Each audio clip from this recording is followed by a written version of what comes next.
Hi friends, എല്ലാവർക്കും cooperative ലോയുടെ മറ്റൊരു ക്ലാസ്സിലേക്ക് സ്വാഗതം.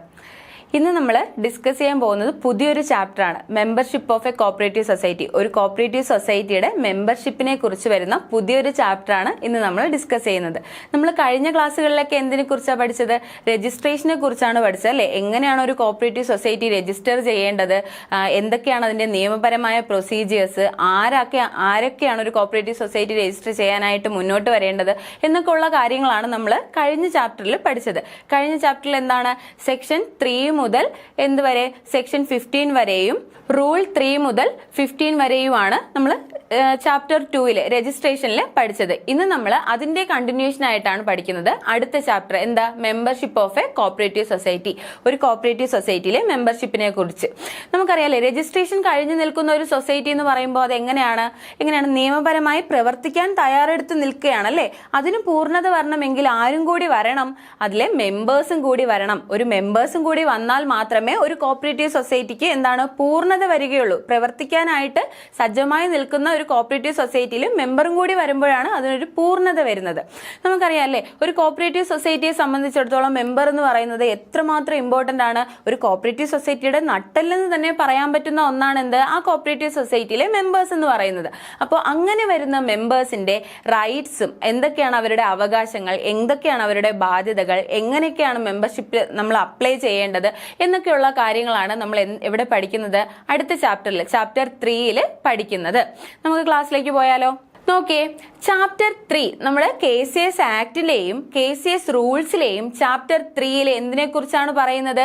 ഒരു കോപ്പറേറ്റീവ് സൊസൈറ്റിയിലെ മെമ്പേഴ്സിന്റെ റൈറ്റ്സിനെ കുറിച്ചും അവരുടെ ലയബിലിറ്റീസിനെ കുറിച്ചും, മെമ്പേഴ്സിന്റെ അവകാശത്തെ കുറിച്ചും അവരുടെ ബാധ്യതകളെ കുറിച്ചുമാണ് എവിടെ പറയുന്നത്? ചാപ്റ്റർ 3 പറയുന്നത്. നമ്മുടെ സെക്ഷൻ 16 മുതൽ സെക്ഷൻ 26 വരെയും റൂൾ 16 മുതൽ റൂൾ 28 വരെയുമാണ് എവിടെ വരുന്നത്? ചാപ്റ്റർ 3 വരുന്നത്. സെക്ഷൻ എത്ര വരെയാണ്? സെക്ഷൻ 16 മുതൽ 26, റൂളോ 16 മുതൽ 28 വരെയാണ് എവിടെ വരുന്നത്? നമ്മുടെ ചാപ്റ്റർ 3 വരുന്നത്. ഇനി നമ്മുടെ ഈ ചാപ്റ്റർ 3 വരുന്ന ആദ്യത്തെ കുറച്ച് സെക്ഷൻസും റൂൾസും നമുക്ക് നോക്കാം. എന്താ സെക്ഷൻ 16? എന്താണ് സെക്ഷൻ 16 എന്ന് പറയുന്നത്? Person who become a member. ആർക്കാണ് ഒരു കോപ്പറേറ്റീവ് സൊസൈറ്റിയിൽ മെമ്പർ ആകാൻ സാധിക്കുന്നത് എന്ന് പറയുന്നത് എവിടെയാണ്? Section 16 person who become a member. ആർക്കൊക്കെയാണ് ഒരു കോപ്പറേറ്റീവ് സൊസൈറ്റിയിൽ മെമ്പർ ആകാൻ സാധിക്കുക എന്നാണ് എവിടെ പറയുന്നത്? സെക്ഷൻ 16 പറയുന്നത്. അതിന്റെ തന്നെ കൺസേൺ റൂൾ ആണ് എന്ത്? റൂൾ 16. റൂൾ 16 എന്താ പറയുന്നത്? Conditions to be complete with for admission for membership. ഒരു മെമ്പർഷിപ്പ് എടുക്കുന്നതിന്റെ, ഒരു മെമ്പർ ആകുന്നതിനുള്ള കണ്ടീഷൻസ് ആണ് എവിടെ പറയുന്നത്? റൂൾ 16 പറയുന്നത്. സെക്ഷൻ 16 ആർക്കൊക്കെ മെമ്പർ ആകാമെന്ന് പറയുന്നു, റൂൾ 16 അങ്ങനെ മെമ്പർ ആകുന്നതിന് എന്തൊക്കെ കണ്ടീഷൻസ് ഉണ്ട് എന്നും പറയുന്നു. അടുത്തെന്താണ്? Section 16B and rule 16F. ഈ സെക്ഷൻ 16B എന്നു മുതൽ നമ്മുടെ നിയമത്തിലേക്ക് കൂട്ടിച്ചേർക്കപ്പെട്ടിട്ടുള്ളത്? നമ്മുടെ 2021 അമെന്റ്മെന്റോടുകൂടി. 2021 എന്തിനെ കുറിച്ചുള്ള അമെന്റ്മെന്റ്സ് ആണ് വന്നത്? നമ്മുടെ ആപ്കോ സൊസൈറ്റികളുടെ, നമ്മുടെ ഡയറിയുമായി ബന്ധപ്പെട്ട് വരുന്ന അമെന്റ്മെന്റ് ആയിരുന്നു ഏത്? നമ്മുടെ 2021 വന്നിട്ടുള്ള അമെന്റ്മെന്റ്. ഈ 2021 വന്ന അമെന്റ്മെന്റോട് കൂടിയാണ് എന്ത്? ഈ സെക്ഷൻ 16B നമ്മുടെ നിയമത്തിൽ ആഡ് ചെയ്തിട്ടുള്ളത്. അതിനോടൊപ്പം തന്നെ എന്താണ്? ഇപ്പൊ പുതിയൊരു റൂളും കൂടി വന്നിട്ടുണ്ട്, റൂൾ 16F. റൂൾ 16F എപ്പോഴാണ് വന്നത്? നമ്മുടെ ഇപ്പൊ ലേറ്റസ്റ്റ് ആയിട്ട് വന്ന അമെന്റ്മെന്റിൽ 2024 റൂൾ അമെന്റ്മെന്റിലാണ് എന്ത് വരുന്നത്? റൂൾ 16F വരുന്നത്. അപ്പൊ സെക്ഷൻ 16B റൂൾ 16F എന്തിനെ കുറിച്ചാണ് പറയുന്നത്? Eligibility conditions to be an active member of APCOS. ഒരു ആപ്കോസ് അംഗങ്ങളുടെ ആക്റ്റീവ് മെമ്പർ ആകുന്നതിനുള്ള എലിജിബിലിറ്റി കണ്ടീഷൻസ് എന്തൊക്കെയാണ് എന്നാണ് എവിടെ പറയുന്നത്? നമ്മുടെ സെക്ഷൻ 16B റൂൾ 16F പറയുന്നത്. എന്താ ഈ ആക്റ്റീവ് മെമ്പർ എന്ന് പറഞ്ഞാൽ എന്താ? നമുക്കറിയാം, മാനേജിംഗ് കമ്മിറ്റി മെമ്പറായിട്ട് തിരഞ്ഞെടുക്കാൻ കഴിയുന്നതും അതുപോലെ മാനേജിംഗ് കമ്മിറ്റി മെമ്പറായി തുടരാൻ കഴിയുന്നതും ആർക്കാണ്? ആക്റ്റീവ് മെമ്പേഴ്സ് ആണ്. ഇത്തരത്തിൽ ആപ്കോസ് അംഗങ്ങളുടെ, ആപ്കോസ് എന്ന് പറഞ്ഞാൽ ആനന്ദ് പാറ്റേൺ കോപ്പറേറ്റീവ് സൊസൈറ്റി, നമ്മുടെ പ്രാഥമിക ക്ഷീര ഉൽപാദക സംഘങ്ങൾ അല്ലേ, പ്രാഥമിക ക്ഷീര ഉൽപാദക സംഘങ്ങളുടെ അല്ലെങ്കിൽ ആപ്കോ സൊസൈറ്റികളുടെ ആക്റ്റീവ് മെമ്പർ ആകാൻ എന്തൊക്കെ എലിജിബിലിറ്റി കണ്ടീഷൻസ് ഉണ്ട്, എന്തൊക്കെ എലിജിബിലിറ്റി കണ്ടീഷൻസ് ആണ് എന്നാണ് എവിടെ പറയുന്നത്? നമ്മുടെ സെക്ഷൻ 16B റൂൾ 16F പറയുന്നത്. അടുത്തെന്താ? റൂൾ 17. എന്താണ് റൂൾ 17 എന്ന് പറയുന്നത്? Restriction of admission of members in certain type of society. ചില സൊസൈറ്റികളിൽ മെമ്പർഷിപ്പ് കൊടുക്കുന്നതിന് ചില റെസ്ട്രിക്ഷൻസ് ഉണ്ട്. എല്ലാ സൊസൈറ്റികളിലുമല്ല, ചില ടൈപ്പ് ഓഫ് സൊസൈറ്റികൾക്ക് മെമ്പർഷിപ്പിന് ചില റെസ്ട്രിക്ഷൻസ് ഉണ്ട്. അതിനെക്കുറിച്ചാണ് എവിടെ പറയുന്നത്? റൂൾ 17 പറയുന്നത്. ഈ കാര്യങ്ങളാണ് നമ്മൾ പ്രധാനമായും ഇന്ന് പഠിക്കാനായിട്ട് പോകുന്നത്. നോക്കിയേ, ഒരു കോപ്പറേറ്റീവ് സൊസൈറ്റിയിൽ ഞാൻ നേരത്തെ പറഞ്ഞു അല്ലെ, കോപ്പറേറ്റീവ് സൊസൈറ്റിയുടെ നട്ടെല്ലെന്ന് തന്നെ പറയുന്നത് എന്താണ്? അതിന്റെ മെമ്പേഴ്സ് ആണ്. ഈ മെമ്പേഴ്സിന്റെ കൂട്ടത്തെയാണ് നമ്മൾ എന്തെന്ന് പറയുന്നത്? ജനറൽ ബോഡി എന്നൊക്കെ പറയുന്നത്. അപ്പോൾ ജനറൽ ബോഡിയും മെമ്പേഴ്സും എന്ന് പറയുന്നത് ഒരു കോപ്പറേറ്റീവ് സൊസൈറ്റിയുടെ തന്നെ വലിയൊരു ഭാഗമാണ്. അപ്പോൾ ആരാണ് ഒരു കോപ്പറേറ്റീവ് സൊസൈറ്റിയിൽ മെമ്പർ എന്നാണ് എവിടെ പറയുന്നത്? നമ്മുടെ മെമ്പറിന്റെ ഡെഫിനിഷനകത്ത് പറയുന്നത്. നമ്മുടെ മെമ്പറിന്റെ ഡെഫിനിഷൻ എവിടെയാ പറയുന്നത്? സെക്ഷൻ 2L പറയുന്നത്. സെക്ഷൻ 2 നമ്മുടെ നിയമത്തിലെ എല്ലാ ഡെഫിനിഷൻസും പറയുന്നത്. അത് നിങ്ങൾക്ക് ഓൾറെഡി അറിയാം. ഇനി 2L എന്തിനെ കുറിച്ച് പറയുന്നത്? മെമ്പറിനെ കുറിച്ച് പറയുന്നത്. നമ്മൾ ഡെഫിനിഷൻ പഠിച്ചപ്പോൾ ഓൾറെഡി തന്നെ പഠിച്ചതാണ്. എന്താ 2L പറയുന്നത്? ആരെയാണ് ഒരു കോപ്പറേറ്റീവ് സൊസൈറ്റിയുടെ മെമ്പർ എന്ന് പറയുന്നത്? ആരെയാണ്? Application for registration of a cooperative society. ഒരു കോപ്പറേറ്റീവ് സൊസൈറ്റി തുടങ്ങുന്ന സമയത്ത് അതിന്റെ ആപ്ലിക്കേഷനിൽ, രജിസ്ട്രേഷന് വേണ്ടിയിട്ടുള്ള ആപ്ലിക്കേഷനിൽ സൈൻ ചെയ്തിട്ടുള്ള വ്യക്തികളെ നമുക്ക് എന്തോന്ന് പറയാം? ആ സൊസൈറ്റിയുടെ മെമ്പർ എന്ന് പറയാം. പിന്നെ ആരെയാ മെമ്പർ എന്ന് പറയുന്നത്? എന്താ? Admitted to membership after such registration. രജിസ്ട്രേഷന് ശേഷം ആ കോപ്പറേറ്റീവ് സൊസൈറ്റിയിൽ മെമ്പർ ആകാനായി ചെന്നിട്ടുള്ള വ്യക്തികൾ, മെമ്പർഷിപ്പ് എടുത്ത വ്യക്തികളെയും നമുക്ക് എന്ത് പറയാം? ആ സൊസൈറ്റിയുടെ മെമ്പർ എന്ന് പറയാം. അതായത് ആദ്യം പറയുന്നത് എന്താ? സൊസൈറ്റിയുടെ രജിസ്ട്രേഷൻ സമയത്ത്, സൊസൈറ്റിയുടെ രജിസ്ട്രേഷന് വേണ്ടി 25 പേര്, ഡിഫറെന്റ് ഫാമിലീസിൽ നിന്നുള്ള 25 പേര് സൈൻ ചെയ്യണം എന്നൊക്കെ നമ്മൾ പഠിച്ചിട്ടുണ്ട്. അപ്പോൾ ആ ആൾക്കാരെയും നമുക്ക് എന്തെന്ന് പറയാം? മെമ്പർ എന്ന് പറയാം. ഇപ്പോൾ നിലവിൽ പ്രവർത്തിച്ചു കൊണ്ടിരിക്കുന്ന ഒരു സൊസൈറ്റിയിൽ പോയി മെമ്പർഷിപ്പ് എടുക്കുകയാണ്. നമ്മളൊക്കെ മെമ്പർഷിപ്പ് എങ്ങനെയാണ് എടുക്കുന്നത്? നിലവിൽ എക്സിസ്റ്റിംഗ് ആയി പ്രവർത്തിച്ചുകൊണ്ടിരിക്കുന്ന ഒരു സൊസൈറ്റിയിൽ പോയി മെമ്പർ ആവുകയാണ് ചെയ്യുന്നത് അല്ലേ? ആപ്ലിക്കേഷനൊക്കെ ഫില്ല് ചെയ്ത് കൊടുത്ത് നമ്മൾ നിലവിൽ പ്രവർത്തിച്ചുകൊണ്ടിരിക്കുന്ന ഒരു സൊസൈറ്റിയിൽ നമ്മൾ പോയി മെമ്പർ ആവുകയാണ്. അത്തരത്തിൽ പ്രവർത്തിച്ചുകൊണ്ടിരിക്കുന്ന, രജിസ്ട്രേഷന് ശേഷം ഇപ്പോൾ പ്രവർത്തിച്ചുകൊണ്ടിരിക്കുന്ന ഒരു സൊസൈറ്റിയിൽ മെമ്പർ ആകുന്ന വ്യക്തികളെയും നമുക്ക് ആ സൊസൈറ്റിയുടെ മെമ്പർ എന്ന് പറയാം. പിന്നെ ആരെയാണ് മെമ്പർ എന്ന് പറയുന്നത്? Including nominal or associate member. എന്താണ്? നോമിനൽ ഓർ അസോസിയേറ്റ് മെമ്പറിനെയും നമുക്ക് എന്തോന്നെന്ന് പറയാം? സൊസൈറ്റിയുടെ മെമ്പർ എന്ന് പറയാം. അപ്പോൾ ഒരു കോപ്പറേറ്റീവ് സൊസൈറ്റിയുടെ മെമ്പേഴ്സ് ആരൊക്കെയാണ്? ആപ്ലിക്കേഷൻ ഓഫ് രജിസ്ട്രേഷനിൽ അല്ലെങ്കിൽ രജിസ്ട്രേഷന്റെ ആപ്ലിക്കേഷനിൽ സൈൻ ചെയ്തിരിക്കുന്ന വ്യക്തികളെ നമുക്ക് മെമ്പർ എന്ന് പറയാം. അതുപോലെ നിലവിൽ പ്രവർത്തിച്ചുകൊണ്ടിരിക്കുന്ന ഒരു സൊസൈറ്റിയിൽ എന്താണ്, അതായത് രജിസ്ട്രേഷന് ശേഷം നമ്മൾ ആ സൊസൈറ്റിയിൽ മെമ്പർഷിപ്പ് എടുക്കുകയാണെന്നുണ്ടെങ്കിൽ ആ വ്യക്തികളെ മെമ്പർ എന്ന് പറയാം, including nominal or associate member. Nominal or associate മെമ്പറിനെയും നമ്മൾ എന്തോന്ന് തന്നെയാണ് പറയുന്നത്? മെമ്പർ എന്ന് തന്നെയാണ് പറയുന്നത്. നമ്മുടെ നോമിനൽ ഓർ അസോസിയേറ്റ് മെമ്പറെ കുറിച്ച് പറയുന്ന ഡിഫൈൻ ചെയ്തിരിക്കുന്ന സെക്ഷൻ എത്രയാണ്? ഡിഫൈൻ ചെയ്തിരിക്കുന്ന സെക്ഷൻ 2 എന്താ? എമ്മിലാണല്ലേ? നമ്മുടെ section 2M nominal or associate മെമ്പറെ കുറിച്ച് ഡിഫൈൻ ചെയ്തിരിക്കുന്നത്. നോമിനൽ ഓർ അസോസിയേറ്റ് മെമ്പറെ കുറിച്ച് പറയുന്ന സെക്ഷനോ? Section 18 section 18 nominal or associate മെമ്പറെ കുറിച്ച് കൂടുതൽ കാര്യങ്ങളൊക്കെ പറയുന്നത്. അത് നമ്മൾ ഇനി അങ്ങോട്ട് പഠിക്കും. ഇനി എന്താ ഈ നോമിനൽ ഓർ അസോസിയേറ്റ് മെമ്പർ എന്ന് പറയുന്നത്? അവർക്ക് നമ്മുടെ A ക്ലാസ് മെമ്പർ അല്ല, നമ്മുടെ ഒരു ഓർഡിനറി മെമ്പർ അല്ല. അവരെന്താണ്? എന്തെങ്കിലും ഒരു പ്രത്യേക പർപ്പസിന് വേണ്ടിയിട്ട് അല്ലെങ്കിൽ സൊസൈറ്റിയുമായി എന്തെങ്കിലും ട്രാൻസാക്ഷനുകളിൽ ഏർപ്പെടുന്നതിന് വേണ്ടി, ആ ഒരു പർപ്പസിന് വേണ്ടിയിട്ട് സൊസൈറ്റിയിൽ വന്ന് മെമ്പർഷിപ്പ് എടുക്കുന്ന വ്യക്തികളെയാണ് നമ്മൾ എന്തോന്ന് പറയുന്നത്? നോമിനൽ ഓർ അസോസിയേറ്റ് മെമ്പർ എന്ന് പറയുന്നത്. ഉദാഹരണത്തിന് എന്താണ്? നമ്മൾ ചിട്ടിയിൽ ചേരുന്നതിന് വേണ്ടി മെമ്പർഷിപ്പ് എടുക്കുന്നു.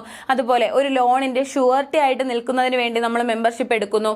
അത്തരത്തിലൊക്കെ ഏതെങ്കിലും ഒരു പ്രത്യേക പർപ്പസിന് വേണ്ടി നമ്മൾ മെമ്പർഷിപ്പ് എടുക്കുകയാണ്, അല്ലെങ്കിൽ സൊസൈറ്റിയുമായി എന്തെങ്കിലും ട്രാൻസാക്ഷനുകളിൽ ഏർപ്പെടുന്നതിന് വേണ്ടി മാത്രം നമ്മൾ മെമ്പർഷിപ്പ് എടുക്കുകയാണെന്നുണ്ടെങ്കിൽ എന്താ, അത്തരത്തിലുള്ള മെമ്പേഴ്സിന് എന്താ പറയുന്നത്? നോമിനൽ ഓർ അസോസിയേറ്റ് മെമ്പർ എന്ന് പറയും. ഇവർക്ക് എന്താണ്? ഇവർക്ക് നമ്മുടെ സാധാരണ മെമ്പറിന് ലഭിക്കുന്ന എല്ലാ റൈറ്റ്സും പ്രിവിലേജസും കിട്ടുമോ? ഇല്ല. അവർക്ക് എന്താണ്? ചില അധികാരങ്ങളും ചില അവകാശങ്ങളും മാത്രമേ ഉണ്ടായിരിക്കുകയുള്ളൂ.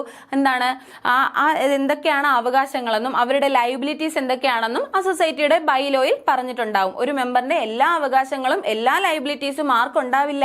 ഈ പറയുന്ന നോമിനൽ ഓർ അസോസിയേറ്റ് മെമ്പേഴ്സിന് ഉണ്ടാകില്ല. അതുപോലെ എന്താണ്? ഈ നോമിനൽ ഓർ അസോസിയേറ്റ് മെമ്പറിന് വോട്ട് ചെയ്യാൻ കഴിയോ? ഇല്ല.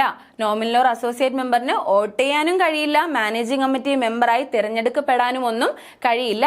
അത്തരത്തിലുള്ള മെമ്പേഴ്സിനെയാണ് നമ്മൾ എന്ത് പറയുന്നത്? നോമിനൽ ഓർ അസോസിയേറ്റ് മെമ്പർ എന്ന് പറയുന്നത്. ഓക്കെ, ഇനി നോക്കിയേടാ, കോപ്പറേറ്റീവ് സൊസൈറ്റിയിലെ മെമ്പറിനെ നമുക്ക് 3ആയി ക്ലാസിഫൈ ചെയ്യാം. A ക്ലാസ് മെമ്പേഴ്സ് എന്നും B ക്ലാസ് മെമ്പേഴ്സ് എന്നും C ക്ലാസ് മെമ്പർഷിപ്പ് എന്നും ഒക്കെ ക്ലാസിഫൈ ചെയ്യാവുന്നതാണ്. അതിലൊന്നാണ് എന്ത്, എ ക്ലാസ് മെമ്പേഴ്സ്. ആരാണ് ഈ എ ക്ലാസ് മെമ്പേഴ്സ്? ഒരു കോപ്പറേറ്റീവ് സൊസൈറ്റിയുടെ യഥാർത്ഥ മെമ്പേഴ്സ് ആണ്, അല്ലെങ്കിൽ റിയൽ മെമ്പേഴ്സിനെയാണ് നമ്മൾ എന്തോന്ന് പറയുന്നത്, എ ക്ലാസ് മെമ്പേഴ്സ് എന്ന് പറയുന്നത്. അവരെന്താണ്, ഓർഡിനറി മെമ്പേഴ്സ് ആണ്. ഒരു കോപ്പറേറ്റീവ് സൊസൈറ്റിയിലെ എല്ലാ അവകാശങ്ങളും എല്ലാ അധികാരങ്ങളും ഉള്ള എല്ലാ ലൈബിലിറ്റീസും ഉള്ള മെമ്പേഴ്സിനെയാണ് നമ്മൾ എന്ത് പറയുന്നത്, എ ക്ലാസ് മെമ്പേഴ്സ് എന്ന് പറയുന്നത്. അവർക്കൊരു കോപ്പറേറ്റീവ് സൊസൈറ്റിയിൽ എന്താണ്, എല്ലാ അവകാശങ്ങളും ഉണ്ടായിരിക്കും. സൊസൈറ്റികളുടെ അസറ്റിൽ അവകാശം ഉണ്ടായിരിക്കും. അതുപോലെ സൊസൈറ്റിയുടെ പ്രോഫിറ്റിന്മേൽ അവകാശം ഉന്നയിക്കാം. ഡിവിഡൻഡ് ഒക്കെ കിട്ടും അല്ലെ. അത്തരത്തിൽ സൊസൈറ്റിയുടെ എല്ലാ അവകാശങ്ങളുമുള്ള മെമ്പേഴ്സിനെയാണ് നമ്മൾ എന്ത് പറയുന്നത്, എ ക്ലാസ് മെമ്പേഴ്സ് എന്ന് പറയുന്നത്. എ ക്ലാസ് മെമ്പേഴ്സിനെ വേറെ എന്തൊക്കെ പേരിൽ അറിയപ്പെടാം? ഓർഡിനറി മെമ്പേഴ്സ്, റിയൽ മെമ്പേഴ്സ് എന്നുള്ള പേരിലൊക്കെ എ ക്ലാസ് മെമ്പേഴ്സിനെ അറിയപ്പെടുന്നതാണ്.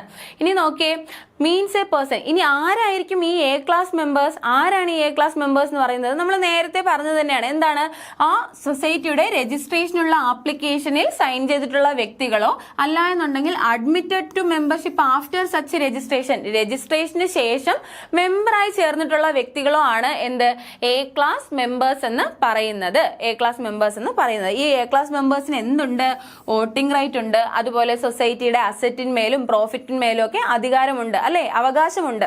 എന്താണ്, ആ സൊസൈറ്റിയിൽ നിന്നും ഡിവിഡൻഡ് കിട്ടാനുള്ള അവകാശമുണ്ട്. ഈ മെമ്പേഴ്സിന് ജനറൽ ബോഡിയിൽ പങ്കെടുക്കാം. അതുപോലെ മാനേജിംഗ് കമ്മിറ്റിയെ തെരഞ്ഞെടുക്കാം. അതുപോലെ എന്താണ്, മാനേജിംഗ് കമ്മിറ്റി മെമ്പറായി മത്സരിക്കാൻ സാധിക്കും. അത്തരത്തിൽ ഒരു സൊസൈറ്റിയുടെ എല്ലാ അവകാശങ്ങളും, ഒരു മെമ്പറിന് വേണ്ടിയിട്ടുള്ള എല്ലാ അവകാശങ്ങളുമുള്ള മെമ്പേഴ്സിനാണ് എന്ത് പറയുന്നത്, എ ക്ലാസ് മെമ്പേഴ്സ് എന്ന് പറയുന്നത്. ഇനി അതുപോലെയുള്ള മറ്റൊന്നാണ് എന്ത്, ബി ക്ലാസ് മെമ്പേഴ്സ്. അതുപോലെയുള്ളതാണ് എന്ത്, ബി ക്ലാസ് മെമ്പേഴ്സ്. സാധാരണഗതിയിൽ ബി ക്ലാസ് മെമ്പർഷിപ്പ് നമ്മൾ ആർക്കാ കൊടുക്കുന്നത്, ഗവൺമെന്റിന് കൊടുക്കുന്ന മെമ്പർഷിപ്പാണ് എന്ത്, ബി ക്ലാസ് മെമ്പർഷിപ്പ്. അല്ലെങ്കിൽ ഗവൺമെന്റിന് കൊടുക്കുന്ന മെമ്പർഷിപ്പിനെയാണ് നമ്മൾ ബി ക്ലാസ് മെമ്പർഷിപ്പ് എന്ന് പറയുന്നത്. അപ്പൊ ബി ക്ലാസ് മെമ്പേഴ്സ് ആരൊക്കെ ആയിരിക്കും ഒരു കോപ്പറേറ്റീവ് സൊസൈറ്റിയുടെ? ഗവൺമെന്റ് ആയിരിക്കും ബി ക്ലാസ് മെമ്പർഷിപ്പിൽ വരുന്നത്. അതുപോലെ തന്നെ മറ്റൊന്നാണ് എന്ത്, C class members. C class members ആർക്കാ കൊടുക്കുന്നത്? നമ്മുടെ നോമിനൽ ഓർ അസോസിയേറ്റ് മെമ്പേഴ്സിന് കൊടുക്കുന്ന മെമ്പർഷിപ്പാണ് എന്ത്, C class members. Nominal or associate മെമ്പേഴ്സിന് കൊടുക്കുന്ന മെമ്പർഷിപ്പിനെയാണ് നമ്മൾ സി ക്ലാസ് മെമ്പർഷിപ്പ് എന്ന് പറയുന്നത്. C class members is given for nominal or associate member. Nominal or associate മെമ്പറിനാണ് നമ്മൾ സി ക്ലാസ് മെമ്പർഷിപ്പ് കൊടുക്കുന്നത്. ഈ നോമിനൽ ഓർ അസോസിയേറ്റ് മെമ്പറിന് എന്തുണ്ടാവില്ല, വോട്ടിംഗ് റൈറ്റ് ഒന്നും ഉണ്ടാവില്ല. അതുപോലെ ഒരു മെമ്പറിന്റെ എല്ലാ അവകാശങ്ങളും ഉണ്ടായിരിക്കില്ല. ചില അവകാശങ്ങളും ചില ലൈബിലിറ്റീസും മാത്രമേ ഉണ്ടായിരിക്കുകയുള്ളൂ. ഈ ലൈബിലിറ്റീസ് ഒക്കെ എവിടെ പറഞ്ഞിട്ടും ഉണ്ടായിരിക്കും, ബൈലോയിൽ പറഞ്ഞിട്ടും ഉണ്ടായിരിക്കും. എന്നാൽ നിങ്ങൾ ഇനി മനസ്സിലാക്കേണ്ട ഒരു കാര്യം, നമ്മുടെ ലേറ്റസ്റ്റ് ആയിട്ട് വന്നിട്ടുള്ള സെക്ഷൻ അമെന്റ്മെന്റിൽ സെക്ഷൻ 18 ആണ് നമ്മൾ നോമിനൽ ഓർ അസോസിയേറ്റ് മെമ്പർ എന്ന് നേരത്തെ പറഞ്ഞു. ഇതിൽ ചെറിയൊരു വ്യത്യാസം വന്നിട്ടുണ്ട്. എന്താണ്, മുൻപ് സൊസൈറ്റികളിൽ നിന്നും നോമിനൽ ഓർ അസോസിയേറ്റ് മെമ്പറിന് ലോണോ ക്രെഡിറ്റ് ഫെസിലിറ്റി ഒന്നും കിട്ടുമായിരുന്നില്ല. എന്നാൽ ഇനി മുതൽ നമ്മുടെ അമെന്റ്മെന്റിൽ എന്താ പറയുന്നത്, സൊസൈറ്റി പ്രൊവൈഡ് ചെയ്യുന്ന വേരിയസ് സർവീസുകൾ ഇനി മുതൽ ആർക്കും കിട്ടും, നോമിനൽ ഓർ അസോസിയേറ്റ് മെമ്പറിനും കിട്ടും. അതായത് എന്താണ്, ക്രെഡിറ്റ് ഫെസിലിറ്റി ഉൾപ്പെടെയുള്ള സൊസൈറ്റി പ്രൊവൈഡ് ചെയ്യുന്ന എല്ലാ ഫെസിലിറ്റിയും ഇനി മുതൽ ആർക്ക് കിട്ടും, ഈ പറയുന്ന നോമിനൽ ഓർ അസോസിയേറ്റ് മെമ്പേഴ്സിന് കിട്ടുമെന്ന് നിങ്ങൾ മനസ്സിലാക്കിയിരിക്കുക. ഓക്കെ, ഇനി നോക്കേ, നമ്മുടെ സെക്ഷൻ 16 റൂൾ 16 എന്തിനെ കുറിച്ചാ പറയുന്നത്, who can become members in A cooperative society. ഒരു കോപ്പറേറ്റീവ് സൊസൈറ്റിയിൽ ആർക്കൊക്കെ മെമ്പർ ആകാം എന്നാണ് എവിടെ പറയുന്നത്, സെക്ഷൻ 16 റൂൾ 16 പറയുന്നത്. ഇനി സെക്ഷൻ 16 എന്താ പറയുന്നത്, ആർക്കാണ് ഒരു കോപ്പറേറ്റീവ് സൊസൈറ്റിയിൽ മെമ്പർ ആകാം എന്ന് പറയുന്ന സ്റ്റിപ്പുലേറ്റ് ആയിട്ടുള്ള സെക്ഷൻ എന്ന് പറയുന്നത് എന്താണ്, സെക്ഷൻ 16 ആണ്. ആർക്കൊക്കെയാണ് ഒരു കോപ്പറേറ്റീവ് സൊസൈറ്റിയിൽ മെമ്പർ ആകാൻ സാധിക്കുക, ആർക്കൊക്കെയാണ്? നമ്മുടെ സെക്ഷൻ 16 സബ്സെക്ഷൻ 1 പറയുന്നുണ്ട് ആർക്കൊക്കെയാണ് ഒരു കോപ്പറേറ്റീവ് സൊസൈറ്റിയിൽ മെമ്പർ ആകാൻ സാധിക്കുക എന്ന്. ആർക്കൊക്കെ? 5 വിഭാഗക്കാർക്കാണ് ഒരു കോപ്പറേറ്റീവ് സൊസൈറ്റിയിൽ മെമ്പർ ആകാൻ സാധിക്കുക. ആർക്കൊക്കെയാണ്? ഇപ്പോ എനിക്ക് ഒരു കോപ്പറേറ്റീവ് സൊസൈറ്റിയിൽ മെമ്പർ ആകാൻ കഴിയും അല്ലേ? അപ്പോൾ എന്താണ്, ഒരു ഇൻഡിവിജ്വലിന് ഒരു കോപ്പറേറ്റീവ് സൊസൈറ്റിയിൽ മെമ്പർ ആകാം. പിന്നെ ആർക്കാ മെമ്പർ ആകാൻ കഴിയുന്നത്? അതർ സൊസൈറ്റീസ്, മറ്റൊരു സൊസൈറ്റിക്ക് ഒരു കോപ്പറേറ്റീവ് സൊസൈറ്റിയിൽ മെമ്പർ ആകാം. ഗവൺമെന്റിന് ഒരു കോപ്പറേറ്റീവ് സൊസൈറ്റിയിൽ മെമ്പർ ആകാൻ കഴിയും. അപ്പോൾ ഗവൺമെന്റിന് ഒരു കോപ്പറേറ്റീവ് സൊസൈറ്റിയിൽ മെമ്പർ ആകാം. അതുപോലെ ലോക്കൽ സെൽഫ് ഗവൺമെന്റ്സിന്, അതായത് എന്താണ്, തദ്ദേശ സ്വയംഭരണ സ്ഥാപനങ്ങൾ, പഞ്ചായത്ത്, മുനിസിപ്പാലിറ്റി, കോർപ്പറേഷൻ പോലുള്ള തദ്ദേശ സ്വയംഭരണ സ്ഥാപനങ്ങൾക്കും എന്ത് ചെയ്യാം, ഒരു കോപ്പറേറ്റീവ് സൊസൈറ്റിയിൽ മെമ്പർ ആകാൻ സാധിക്കും. പിന്നെ ആർക്കാ ഒരു കോപ്പറേറ്റീവ് സൊസൈറ്റിയിൽ മെമ്പർ ആകാൻ സാധിക്കുന്നത്? നമ്മുടെ ഗവൺമെന്റ് അപ്രൂവോട് കൂടി വരുന്ന വരുന്ന ബോഡി ഓഫ് പേഴ്സൺസിന്, ഏതെങ്കിലും സ്റ്റാറ്റ്യൂട്ടറി ഓർ നോൺ സ്റ്റാറ്റ്യൂട്ടറി ബോഡിക്ക്, ഗവൺമെന്റ് അപ്രൂവോട് കൂടിയുള്ള ഏതെങ്കിലും സ്റ്റാറ്റ്യൂട്ടറി നോൺ സ്റ്റാറ്റ്യൂട്ടറി ബോഡിക്കോ കമ്മിറ്റികൾക്കോ കോർപ്പറേഷനോ ഒക്കെ എവിടെ മെമ്പർ ആകാം? ഒരു കോപ്പറേറ്റീവ് സൊസൈറ്റിയിൽ മെമ്പർ ആകാം എന്നാണ് എവിടെ പറയുന്നത്? നമ്മുടെ സെക്ഷൻ 16 സബ്സെഷൻ 1 പറയുന്നത്. നമുക്ക് ഡീറ്റെയിൽ ആയിട്ട് നോക്കിയാലോ. ഒന്നെന്താണ്? An individual. Section 16 subsection 1A എന്തിനെ കുറിച്ച് പറയുന്നത്? ഇൻഡിവിജ്വലിന് ഒരു കോപ്പറേറ്റീവ് സൊസൈറ്റിയിൽ മെമ്പർ ആകാമെന്ന് പറയുന്നത്. എന്നാൽ ഇൻഡിവിജ്വലിന് മെമ്പർ ആകുന്നതിന് ചില റെസ്ട്രിക്ഷൻസ് ഉണ്ട്, ചില കണ്ടീഷൻസ് ഉണ്ട്. എന്തൊക്കെയാണ് ആ കണ്ടീഷൻസ്? നോക്കിയേ. who has attained the age of 18 years. ഒരു ഇൻഡിവിജ്വൽ ആണ് ഒരു കോപ്പറേറ്റീവ് സൊസൈറ്റിയിൽ മെമ്പർ ആകുന്നതെങ്കിൽ അയാൾക്ക് എത്ര വയസ്സ് പൂർത്തിയായിരിക്കണം? Attain the age of 18 years. 18 വയസ്സ് പൂർത്തിയായ, അതായത് പ്രായപൂർത്തിയായ ഒരു വ്യക്തിക്ക് മാത്രമേ എന്ത് ചെയ്യാനായിട്ട് കഴിയുള്ളൂ? ഒരു കോപ്പറേറ്റീവ് സൊസൈറ്റിയിൽ മെമ്പർ ആകാനായിട്ട് കഴിയുള്ളൂ. വളരെ വളരെ ഇമ്പോർട്ടന്റ് ആണ്. ഒത്തിരി പ്രാവശ്യം എക്സാമിന് ചോദിച്ചിട്ടുള്ളതാണ്. ഒരു കോപ്പറേറ്റീവ് സൊസൈറ്റിയിൽ മെമ്പർ ആകുന്നതിനുള്ള മിനിമം ഏജ് ലിമിറ്റ് അപ്പോൾ എത്രയാണ്? 18 years ആണ്. 18 years ആണ് ഒരു കോപ്പറേറ്റീവ് സൊസൈറ്റിയിൽ മെമ്പർ ആകുന്നതിനുള്ള മിനിമം ഏജ് ലിമിറ്റ്. അപ്പോൾ 18 വയസ്സ് പൂർത്തിയായ ഒരാൾക്ക് മാത്രമേ എന്ത് ചെയ്യാനായിട്ട് കഴിയുള്ളൂ? ഒരു കോപ്പറേറ്റീവ് സൊസൈറ്റിയിൽ മെമ്പർ ആകാനായിട്ട് കഴിയുള്ളൂ. എന്നാൽ ഈ 18 വയസ്സ് പൂർത്തിയായിരിക്കണം എന്ന് പറയുന്ന കണ്ടീഷൻസ് എവിടെ ബാധകമല്ല? സ്കൂൾ കോളേജ് കോപ്പറേറ്റീവ് സൊസൈറ്റികൾക്ക് ബാധകമല്ല. നമുക്കറിയാം സ്കൂൾ കോളേജ് കോപ്പറേറ്റീവ് സൊസൈറ്റികളിൽ ആരായിരിക്കും മെമ്പേഴ്സ് ആയിട്ട് വരിക? എ ക്ലാസ് മെമ്പേഴ്സ് ആയിട്ട് ടീച്ചേഴ്സും സ്റ്റാഫും ആണ് വരുന്നത്. ബി ക്ലാസ് മെമ്പർഷിപ്പ് സ്റ്റുഡൻസിനാണ് കൊടുക്കുന്നത് അല്ലേ? അപ്പൊ അവിടെ 18 വയസ്സ് പൂർത്തിയായിരിക്കണം എന്ന് പറയുന്നത് ബാധകമാവോ? ഇല്ല. സ്റ്റുഡൻസ് എന്ന് പറയുന്നത് കൊച്ചു കുട്ടികൾ മുതലേ ആകാം അല്ലെ? 18 വയസ്സിന് താഴെയുള്ള ആൾക്കാരായിരിക്കും എന്ത് കൂടുതലും സ്റ്റുഡൻസ് ആയിട്ട് വരിക. അപ്പോൾ സ്റ്റുഡൻസ് കോപ്പറേറ്റീവ് സൊസൈറ്റികൾക്ക് 18 വയസ്സ് പൂർത്തിയായിരിക്കണം എന്ന് പറയുന്ന കണ്ടീഷൻ എന്തല്ല? ബാധകമല്ല. സ്കൂൾ കോളേജ് കോപ്പറേറ്റീവ് സൊസൈറ്റികൾ ഒഴിച്ചു വരുന്ന ബാക്കി എല്ലാ കോപ്പറേറ്റീവ് സൊസൈറ്റികൾക്കും മിനിമം എത്ര വയസ്സ് കഴിഞ്ഞാലേ മെമ്പർഷിപ്പ് കൊടുക്കുള്ളൂ? 18 വയസ്സ് കഴിഞ്ഞ വ്യക്തിക്ക് മാത്രമേ മെമ്പർഷിപ്പ് കൊടുക്കുകയുള്ളൂ. എന്നാൽ നമ്മുടെ അമെൻമെന്റിൽ വന്നിട്ടുള്ളതാണ് IA. നമ്മുടെ അമെൻമെന്റിൽ വന്നിട്ടുള്ളതാണ് IA. Section 16(1) IA. എന്താണ് IA എന്ന് പറയുന്നത്? യൂത്ത് കോപ്പറേറ്റീവ് സൊസൈറ്റികളെ കുറിച്ചാണ് നമ്മുടെ സെക്ഷൻ 16(1) IA പറയുന്നത്. എന്താണ് യൂത്ത് കോപ്പറേറ്റീവ് സൊസൈറ്റി എന്ന് പറഞ്ഞാൽ നമ്മൾ ഡെഫിനിഷനിൽ പഠിച്ചു. നമ്മുടെ സെക്ഷൻ 2(V) യൂത്ത് കോപ്പറേറ്റീവ് സൊസൈറ്റികളെ ഡിഫൈൻ ചെയ്തിരിക്കുന്നത്. എന്താണ് യൂത്ത് കോപ്പറേറ്റീവ് സൊസൈറ്റീസ് എന്ന് പറഞ്ഞാൽ? എന്താ? നമ്മുടെ യൂത്തിന്റെ, അതായത് യുവതി യുവാക്കളുടെയൊക്കെ എംപ്ലോയ്മെന്റ് ഓപ്പർച്യൂണിറ്റികൾ കൂട്ടുന്നതിന് വേണ്ടിയിട്ടും അവരുടെ സാമ്പത്തിക താല്പര്യങ്ങൾ സംരക്ഷിക്കുന്നതിന് വേണ്ടിയിട്ടും ഒക്കെ പുതിയ പുതിയ സ്റ്റാർട്ടപ്പുകളും ഇന്നോവേഷൻസും ടെക്നോളജികളും എന്റർപ്രണർഷിപ്പും ഒക്കെ ഡെവലപ്പ് ചെയ്യുക എന്ന ഉദ്ദേശത്തോടു കൂടി വന്ന സൊസൈറ്റികളാണ് എന്ത്? യൂത്ത് കോപ്പറേറ്റീവ് സൊസൈറ്റീസ് എന്ന് പറയുന്നത്. ഇനി എങ്ങനെയായിരിക്കും യൂത്ത് കോപ്പറേറ്റീവ് സൊസൈറ്റീസിന്റെ ഏരിയ ഓഫ് ഓപ്പറേഷൻ എന്ന് പറയുന്നത്? വിത്തിൻ എ ഡിസ്ട്രിക്റ്റ് ആണ് അല്ലെ? വിത്തിൻ 1 ഡിസ്ട്രിക്റ്റ് ആണ് യൂത്ത് കോപ്പറേറ്റീവ് സൊസൈറ്റീസിന്റെ ഏരിയ ഓഫ് ഓപ്പറേഷൻ. അത് നമ്മൾ ഡെഫിനിഷൻ പഠിച്ചപ്പോൾ ഓൾറെഡി പഠിച്ചതാണ്. ഇത്തരത്തിലുള്ള യൂത്ത് കോപ്പറേറ്റീവ് സൊസൈറ്റികൾക്ക് മെമ്പർഷിപ്പില് ഇൻഡിവിജ്വലിന് മെമ്പർഷിപ്പ് കൊടുക്കുമ്പോൾ ചില കണ്ടീഷൻസ് ഉണ്ട്. എന്താണ് കണ്ടീഷൻസ്? ഒരു കാരണവശാലും യൂത്ത് കോപ്പറേറ്റീവ് സൊസൈറ്റികളിൽ 45 വയസ്സ് കഴിഞ്ഞ ഒരു വ്യക്തിയെ മെമ്പറായിട്ട് അഡ്മിറ്റ് ചെയ്യാൻ സാധിക്കില്ല. എന്താ ഇവിടെ പറയുന്നത്? In the case of youth cooperative society who has not attained the age of 45 years. 45 വയസ്സ് പൂർത്തിയായതോ 45 വയസ്സ് കഴിഞ്ഞ ഒരു വ്യക്തിക്ക് ഒരു കാരണവശാലും എവിടെ അഡ്മിഷൻ കൊടുക്കില്ല? മെമ്പർഷിപ്പ് കൊടുക്കില്ല. യൂത്ത് കോപ്പറേറ്റീവ് സൊസൈറ്റിയിൽ മെമ്പർഷിപ്പ് കൊടുക്കില്ല. അതായത് നമ്മൾ യൂത്ത് കോപ്പറേറ്റീവ് സൊസൈറ്റീസിലെ മെമ്പർഷിപ്പിന്റെ മാക്സിമം ഏജ് ലിമിറ്റ് ചോദിച്ചാൽ നമ്മൾ എന്ത് പറയണം? 45 years, 45 വയസ്സ് പറയണം. 45 വയസ്സ് കഴിഞ്ഞാൽ യൂത്ത് കോപ്പറേറ്റീവ് സൊസൈറ്റിയിൽ മെമ്പർ ആകാനായിട്ട് കഴിയില്ല എന്ന് നമ്മൾ മനസ്സിലാക്കുക. ഇനി നോക്കിയടാ, ഒരു 30 വയസ്സായപ്പോഴേക്കും ഒരു ആൾ വന്ന് എന്താ ഒരു യൂത്ത് കോപ്പറേറ്റീവ് സൊസൈറ്റിയിൽ മെമ്പർഷിപ്പ് എടുത്തു. ഓക്കെ, ഒരു 15 വർഷം കഴിഞ്ഞപ്പോൾ അയാൾക്ക് എന്തായി? 45 വയസ്സായി. ഇപ്പോൾ ഓൾറെഡി അയാൾ എവിടെ? യൂത്ത് കോപ്പറേറ്റീവ് സൊസൈറ്റിയിൽ മെമ്പറാണ്. ഈ 45 വയസ്സ് കഴിഞ്ഞു കഴിഞ്ഞാൽ ഈ മെമ്പറെ യൂത്ത് കോപ്പറേറ്റീവ് സൊസൈറ്റി എന്തായിരിക്കും ചെയ്യുക? എന്താ ചെയ്യുന്നത്? അവരുടെ മെമ്പർഷിപ്പ് അവിടെ എന്ത് ചെയ്യും? സീസ് ആവും, അല്ലെങ്കിൽ മെമ്പർഷിപ്പ് അവസാനിക്കുകയും ഈ വ്യക്തി ഓട്ടോമാറ്റിക്കലി എങ്ങോട്ട് പോകും? അസോസിയേറ്റ് മെമ്പർ ആയിട്ട്, ആ യൂത്ത് കോപ്പറേറ്റീവ് സൊസൈറ്റിയുടെ അസോസിയേറ്റ് മെമ്പർ ആയിട്ട് മാറുകയുമാണ് ചെയ്യുന്നത്. എന്താ പറഞ്ഞത്? നമ്മുടെ യൂത്ത് കോപ്പറേറ്റീവ് സൊസൈറ്റീസിലെ മാക്സിമം ഏജ് ലിമിറ്റ്, അല്ലെങ്കിൽ യൂത്ത് കോപ്പറേറ്റീവ് സൊസൈറ്റിയിൽ 45 വയസ്സ് കഴിഞ്ഞ ഒരു വ്യക്തിക്ക് മെമ്പർ ആകാനായിട്ട് കഴിയില്ല.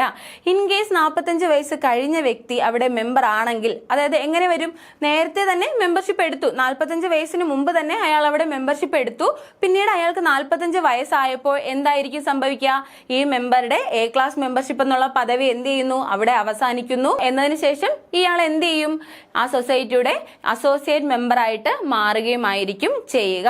എന്നാൽ യൂത്ത് കോപ്പറേറ്റീവ് സൊസൈറ്റിയിലെ മിനിമം ഏജ് ലിമിറ്റ് എത്രയാണ്? യൂത്ത് കോപ്പറേറ്റീവ് സൊസൈറ്റിയിൽ മെമ്പർഷിപ്പ് എടുക്കുന്നതിനുള്ള മിനിമം ഏജ് ലിമിറ്റ് മാക്സിമം നമ്മളിവിടെ പറഞ്ഞു, 45 വയസ്സ് കഴിഞ്ഞ ഒരു വ്യക്തിക്ക് എന്ത് ചെയ്യാൻ കഴിയില്ല, യൂത്ത് കോപ്പറേറ്റീവ് സൊസൈറ്റിയിൽ മെമ്പർ ആകാൻ കഴിയില്ല. എന്നാൽ യൂത്ത് കോപ്പറേറ്റീവ്സിൽ മിനിമം എത്ര വയസ്സ് കഴിഞ്ഞാൽ മെമ്പർ ആകാം? എത്രയാണ്? സ്വാഭാവികമായും എത്രയാണ്? 18 ഇയേഴ്സ്. നമ്മൾ നേരത്തെ പറഞ്ഞില്ലേ, 18 വയസ്സ് കഴിഞ്ഞ ഒരാൾക്ക് മാത്രമേ എന്ത് ചെയ്യാനായിട്ട് കഴിയൂ, ഒരു കോപ്പറേറ്റീവ് സൊസൈറ്റിയിൽ മെമ്പർ ആകാനായിട്ട് കഴിയൂ. അപ്പൊ യൂത്ത് കോപ്പറേറ്റീവ് സൊസൈറ്റിയിൽ മെമ്പർ ആകുന്നതിന്റെ മിനിമം എത്ര തന്നെയാണ്? 18 തന്നെയാണ്. നമുക്ക് 45 വയസ്സെന്ന് പറയുന്നത് മാക്സിമം ആണ്. യൂത്ത് കോപ്പറേറ്റീവ് സൊസൈറ്റിയിലെ മാക്സിമം ഏജ് ലിമിറ്റ് ആണ് 45 വയസ്സ്. എന്നാൽ യൂത്ത് കോപ്പറേറ്റീവ് സൊസൈറ്റി അല്ലാതെയുള്ള സാധാരണ ഒരു കോപ്പറേറ്റീവ് സൊസൈറ്റിക്ക് അങ്ങനെ മാക്സിമം ഏജ് ലിമിറ്റ് ഉണ്ടോ? ഇത്ര വയസ്സ് വരെ മാത്രമേ ഒരാൾക്ക് മെമ്പർ ആകാൻ കഴിയുള്ളൂ എന്ന് പറയുന്നുണ്ടോ? ഇല്ല. നമ്മുടെ സാധാ ഉള്ള കോപ്പറേറ്റീവ് സൊസൈറ്റികൾക്ക് മിനിമം ഏജ് ലിമിറ്റ് ആണ് 18, മാക്സിമം ഏജ് ലിമിറ്റ് പറയുന്നില്ല. എന്നാൽ യൂത്ത് കോപ്പറേറ്റീവ് സൊസൈറ്റികളിലോ മിനിമം 18 വയസ്സ് തന്നെയാണ്, മാക്സിമം ആണെങ്കിലോ 45 വയസ്സ് വരെ മാത്രമേ മെമ്പർ ആകാനായിട്ട് കഴിയുകയുള്ളൂ. ഓക്കെ, ഇനി അടുത്ത് എന്താ പറയുന്നത്, ഒരു ഇൻഡിവിജ്വലിന് വരുന്ന മറ്റൊരു കണ്ടീഷൻ എന്താ, അയാൾ എന്തായിരിക്കണം, അൺസൗണ്ടഡ് മൈൻഡ് ആകാൻ പാടില്ല. അയാൾ സൗണ്ട് മൈൻഡഡ് ആയിട്ടുള്ള ഒരാളായിരിക്കണം. സാധാരണഗതിയിൽ ചിന്തിക്കാനും പ്രവർത്തിക്കാനും കഴിയുന്ന ഒരു വ്യക്തിക്ക് മാത്രമേ എന്ത് ചെയ്യാൻ കഴിയുള്ളൂ, ഒരു കോപ്പറേറ്റീവ് സൊസൈറ്റിയിൽ മെമ്പർ ആകാൻ കഴിയൂ. അൺസൗണ്ടഡ് മൈൻഡ് ആയിട്ടുള്ള ഒരാൾക്ക് എന്ത് ചെയ്യാനായിട്ട് കഴിയില്ല, ഒരു കോപ്പറേറ്റീവ് സൊസൈറ്റിയിൽ മെമ്പർ ആകാനായിട്ട് കഴിയില്ല. അപ്പൊ അൺസൗണ്ടഡ് മൈൻഡ് ആയിട്ടുള്ള ഒരു വ്യക്തിക്ക് ഒരു കോപ്പറേറ്റീവ് സൊസൈറ്റിയിൽ മെമ്പർ ആകാൻ കഴിയില്ല. പിന്നെ മറ്റൊരു കണ്ടീഷൻ എന്താണ്, അയാൾ ഒരു ഇൻഡിവിജ്വൽ ആണെന്നുണ്ടെങ്കിൽ അയാൾ ആ സൊസൈറ്റിയുടെ ഏരിയ ഓഫ് ഓപ്പറേഷനകത്ത് സ്ഥിരതാമസമുള്ള ആളോ, റെസിഡന്റ് ആയിരിക്കണം. സ്ഥിരതാമസമുള്ള ആളോ അല്ല എന്നുണ്ടെങ്കിൽ എന്ത് ചെയ്യണം, ആ സൊസൈറ്റിയുടെ ഏരിയ ഓഫ് ഓപ്പറേഷനകത്ത് സ്വന്തമായി ഭൂമി അല്ലെങ്കിൽ വസ്തു ഉള്ള ആൾക്ക് മാത്രമേ എന്ത് ചെയ്യാൻ കഴിയുള്ളൂ, ഒരു കോപ്പറേറ്റീവ് സൊസൈറ്റിയിൽ മെമ്പർ ആകാനായിട്ട് കഴിയുകയുള്ളൂ. അപ്പൊ ഇത്രയുമാണ് എന്ത്, ഒരു ഇൻഡിവിജ്വൽ മെമ്പേഴ്സിനുള്ള കണ്ടീഷൻസ്. എന്തൊക്കെയാണ് നമ്മൾ പഠിച്ചത്, ഒരു ഇൻഡിവിജ്വലിന് മെമ്പർ ആകാന്ന് പറഞ്ഞു. പക്ഷേ ഇൻഡിവിജ്വലിന് മെമ്പർ ആകണമെന്നുണ്ടെങ്കിൽ എന്തൊക്കെ കണ്ടീഷനാണ്, അയാൾക്ക് 18 വയസ്സ് പൂർത്തിയായിരിക്കണം. ഒരു യൂത്ത് കോപ്പറേറ്റീവ് സൊസൈറ്റികളാണെങ്കിലോ 45 വയസ്സ് കഴിയാൻ പാടില്ല. പിന്നെ എന്താണ്, അൺസൗണ്ടഡ് മൈൻഡ് ആകാൻ പാടില്ല. പിന്നെന്താ, ആ സൊസൈറ്റിയുടെ ഏരിയ ഓഫ് ഓപ്പറേഷനകത്ത് സ്ഥിരതാമസമുള്ള ആളോ സ്വന്തമായി ഭൂമിയുള്ള ഒരാൾക്ക് മാത്രമേ എന്ത് ചെയ്യാനായിട്ട് കഴിയുള്ളൂ, ഒരു കോപ്പറേറ്റീവ് സൊസൈറ്റിയിൽ മെമ്പർ ആകാനായിട്ട് കഴിയുകയുള്ളൂ. ഓക്കെ, ഇനി നോക്കിയേ, ഇൻഡിവിജ്വലിന്റെ കേസാണ് നമ്മൾ ഇത്രയും നേരം പറഞ്ഞത്. ഇനി നേരത്തെ പറഞ്ഞില്ലേ, മറ്റൊരു കോപ്പറേറ്റീവ് സൊസൈറ്റിക്കും എന്ത് ചെയ്യാം, ഒരു കോപ്പറേറ്റീവ് സൊസൈറ്റിയിൽ മെമ്പർ ആകാം. അപ്പൊ രണ്ടാമത് വരുന്ന എന്താ, സെക്ഷൻ 16(1)(b) എന്ന് പറയുന്നത് എന്താ, എനി അതർ സൊസൈറ്റി. സെക്ഷൻ 16(1)(a)യിൽ പറയുന്നു ഇൻഡിവിജ്വലിന് മെമ്പർ ആകാമെന്ന്. 1(b)യിൽ പറയുന്നത് എന്താണ്, എനി അതർ സൊസൈറ്റി, മറ്റൊരു കോപ്പറേറ്റീവ് സൊസൈറ്റിക്ക് ഒരു കോപ്പറേറ്റീവ് സൊസൈറ്റിയിൽ മെമ്പർ ആകാം. ഇത് ആദ്യമായി ഏത് നിയമത്തിലൂടെയാണ് ഇങ്ങനെ ഒരു പ്രൊവിഷൻ ആദ്യമായി കൊണ്ടുവന്നത്, ഏത് നിയമത്തിലൂടെയാണ്, 1912 ആക്ട് അല്ലെ. നമ്മുടെ 1912 ആക്ടിലാണ് ആദ്യമായി ഇങ്ങനെ ഒരു പ്രൊവിഷൻ കൊണ്ടുവന്നത്. ഒരു കോപ്പറേറ്റീവ് സൊസൈറ്റിയിൽ മറ്റൊരു കോപ്പറേറ്റീവ് സൊസൈറ്റിക്ക് മെമ്പർ ആകാമെന്ന് പറഞ്ഞത് 1912 ആക്ട് മുതലാണ്. ഇനി മറ്റാർക്കാ മെമ്പർ ആകാൻ സാധിക്കുക, ലോക്കൽ സെൽഫ് ഗവൺമെന്റ്, നമ്മുടെ തദ്ദേശ സ്വയംഭരണ സ്ഥാപനങ്ങൾക്ക് ഒരു കോപ്പറേറ്റീവ് സൊസൈറ്റിയിൽ മെമ്പർ ആകാം. നമ്മുടെ 2000 ജാനുവരി 1 വന്നിട്ടുള്ള അമെന്റ്മെന്റോട് കൂടിയാണ് ലോക്കൽ സെൽഫ് ഗവൺമെന്റിന് കൂടി എവിടെ മെമ്പർ ആകാമെന്ന് വന്നത്, കോപ്പറേറ്റീവ് സൊസൈറ്റിയിൽ മെമ്പർഷിപ്പ് കൊടുക്കാമെന്ന് വന്നത്. ഏത് അമെന്റ്മെന്റോട് കൂടിയാണ്, 2000 വന്നിട്ടുള്ള അമെന്റ്മെന്റോട് കൂടിയാണ്. ഓക്കെ, ലോക്കൽ സെൽഫ് ഗവൺമെന്റ് എന്ന് പറഞ്ഞാൽ നമ്മൾ നേരത്തെ പറഞ്ഞു എന്താണ്, പഞ്ചായത്ത്, മുനിസിപ്പാലിറ്റി, കോർപ്പറേഷൻ തുടങ്ങിയ ലോക്കൽ സെൽഫ് ഗവൺമെന്റിൽ എന്ത് ചെയ്യാം, ഒരു കോപ്പറേറ്റീവ് സൊസൈറ്റിയിൽ മെമ്പർ ആകാം. പിന്നെ ആർക്കാ മെമ്പർ ആകാൻ സാധിക്കുന്നത്, ദി ഗവൺമെന്റ്. ഗവൺമെന്റിന് ഒരു കോപ്പറേറ്റീവ് സൊസൈറ്റിയിൽ മെമ്പർ ആകാം. ഗവൺമെന്റിന് കൊടുക്കുന്ന മെമ്പർഷിപ്പ് എന്ത് തരം മെമ്പർഷിപ്പാണ്, ബി ക്ലാസ് മെമ്പർഷിപ്പ് ആണ് അല്ലെ. ബി ക്ലാസ് മെമ്പർഷിപ്പ് ആണ് ഒരു ഗവൺമെന്റിന് കൊടുക്കുന്നത്. പിന്നെ ആർക്കാ കോപ്പറേറ്റീവ് സൊസൈറ്റിയിൽ മെമ്പർ ആകാൻ സാധിക്കുക, body of person approved by the government. Government അപ്രൂവോട് കൂടി പ്രവർത്തിക്കുന്ന ബോഡി ഓഫ് പേഴ്സൺസിന്, അതൊരു സ്റ്റാറ്റ്യൂട്ടറി ബോഡി ആവാം, നോൺ സ്റ്റാറ്റ്യൂട്ടറി ബോഡി ആവാം, അങ്ങനെയുള്ള ബോഡി ഓഫ് പേഴ്സൺസിനും ഒരു കോപ്പറേറ്റീവ് സൊസൈറ്റിയിൽ മെമ്പർ ആകാം. ഇങ്ങനെ 5 വിഭാഗത്തിലുള്ളവർക്കാണ് ഒരു കോപ്പറേറ്റീവ് സൊസൈറ്റിയിൽ മെമ്പർ ആകാൻ സാധിക്കുന്നത്. ഇനി നോക്കിയടാ, നമ്മൾ കോപ്പറേറ്റീവ് സൊസൈറ്റിയിൽ മെമ്പർഷിപ്പ് കൊടുക്കുന്നു എന്ന് പറഞ്ഞു, ആർക്കൊക്കെ കൊടുക്കാമെന്നും പറഞ്ഞു. ഇനി എന്നാൽ ചില സൊസൈറ്റികൾക്ക് ഇതിന് ചില എക്സംഷൻസ് ഉണ്ട്. ചില സൊസൈറ്റികളിൽ മെമ്പർഷിപ്പ് കൊടുക്കുന്നതിനുള്ള എക്സംഷൻസ് ഉണ്ട്. എന്താ? A society formed for the promotion of economic interest of its members through specific activities. ഏതെങ്കിലും സ്പെസിഫിക് ആക്ടിവിറ്റിയിലൂടെ അതിന്റെ മെമ്പേഴ്സിന്റെ സാമ്പത്തിക താല്പര്യങ്ങൾ സംരക്ഷിക്കുക എന്ന ഉദ്ദേശത്തോടു കൂടി ഫോം ചെയ്തിട്ടുള്ള കോപ്പറേറ്റീവ് സൊസൈറ്റികളിൽ ആർക്ക് മാത്രമേ മെമ്പർഷിപ്പ് കൊടുക്കുള്ളൂ? Membership only to the beneficiaries. അതിന്റെ ആക്ച്വൽ ബെനിഫിഷ്യറീസിന് മാത്രമേ മെമ്പർഷിപ്പ് കൊടുക്കുള്ളൂ. അതായത് ഉദാഹരണത്തിന് നമ്മുടെ SC/ST സൊസൈറ്റികൾ, SC/ST സൊസൈറ്റികളിൽ ആർക്കായിരിക്കും മെമ്പർഷിപ്പ് കൊടുക്കുക? SC/ST വിഭാഗത്തിലുള്ളവർക്കായിരിക്കും മെമ്പർഷിപ്പ് കൊടുക്കുക.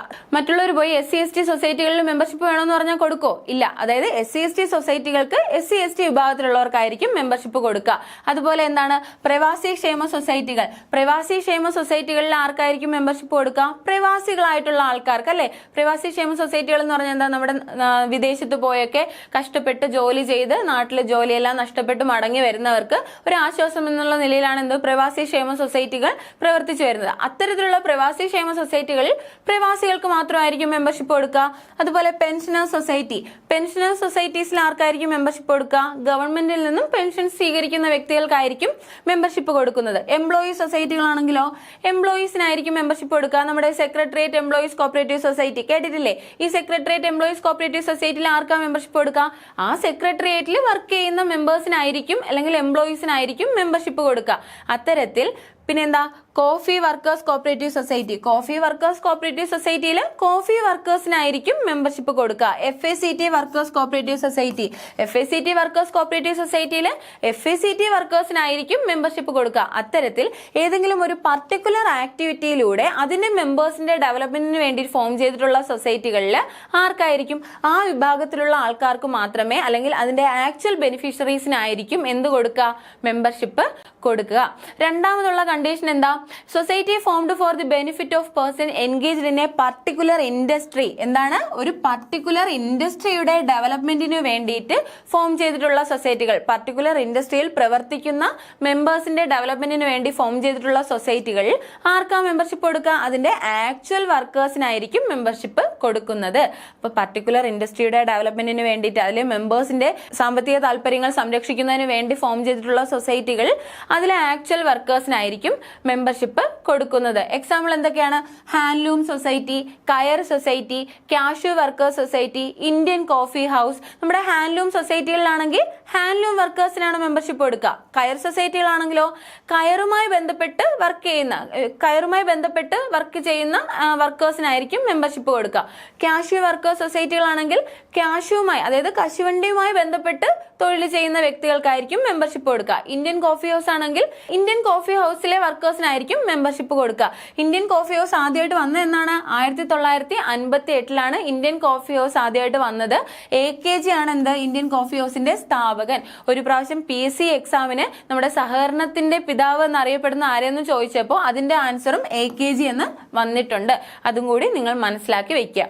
ഓക്കെ, അപ്പൊ എന്താ നമ്മൾ പറഞ്ഞത്? ഏതെങ്കിലും പർട്ടിക്കുലർ ഇൻഡസ്ട്രിയുടെയോ അല്ലെങ്കിൽ പർട്ടിക്കുലർ ആക്ടിവിറ്റിയിലൂടെ അതിന്റെ മെമ്പേഴ്സിന്റെ എക്കണോമിക് ഇൻട്രസ്റ്റ് സംരക്ഷിക്കുന്നതിന് വേണ്ടി ഫോം ചെയ്തിട്ടുള്ള സൊസൈറ്റികളാണെങ്കിൽ അതിന്റെ ആക്ച്വൽ ബെനിഫിഷ്യറീസിനും ആക്ച്വൽ വർക്കേഴ്സിനുമായിരിക്കും അത്തരം സൊസൈറ്റികൾ മെമ്പർഷിപ്പ് കൊടുക്കുന്നത്. മറ്റൊരു പ്രധാനപ്പെട്ട കാര്യം എന്താ? A credit society shall not admit as a member any statutory or non-statutory board formed for the development of particular industry. എന്താ പറയുന്നേ? ഒരു പർട്ടിക്കുലർ ഇൻഡസ്ട്രിയുടെ ഡെവലപ്മെന്റിന് വേണ്ടി ഫോം ചെയ്തിട്ടുള്ള ഏതെങ്കിലും സ്റ്റാറ്റ്യൂട്ടറി ഓർ നോൺ സ്റ്റാറ്റ്യൂട്ടറി ബോഡിക്ക് ഒരു കാരണവശാലും എവിടെ മെമ്പർ ആകാൻ സാധിക്കില്ല? ഒരു ക്രെഡിറ്റ് സൊസൈറ്റിയിൽ മെമ്പർ ആകാൻ സാധിക്കില്ല. എന്താ? എക്സാമ്പിൾ എന്താ? നമ്മുടെ കോഫി ബോർഡ്. കോഫി ബോർഡ് എന്ന് പറഞ്ഞാൽ എന്താ?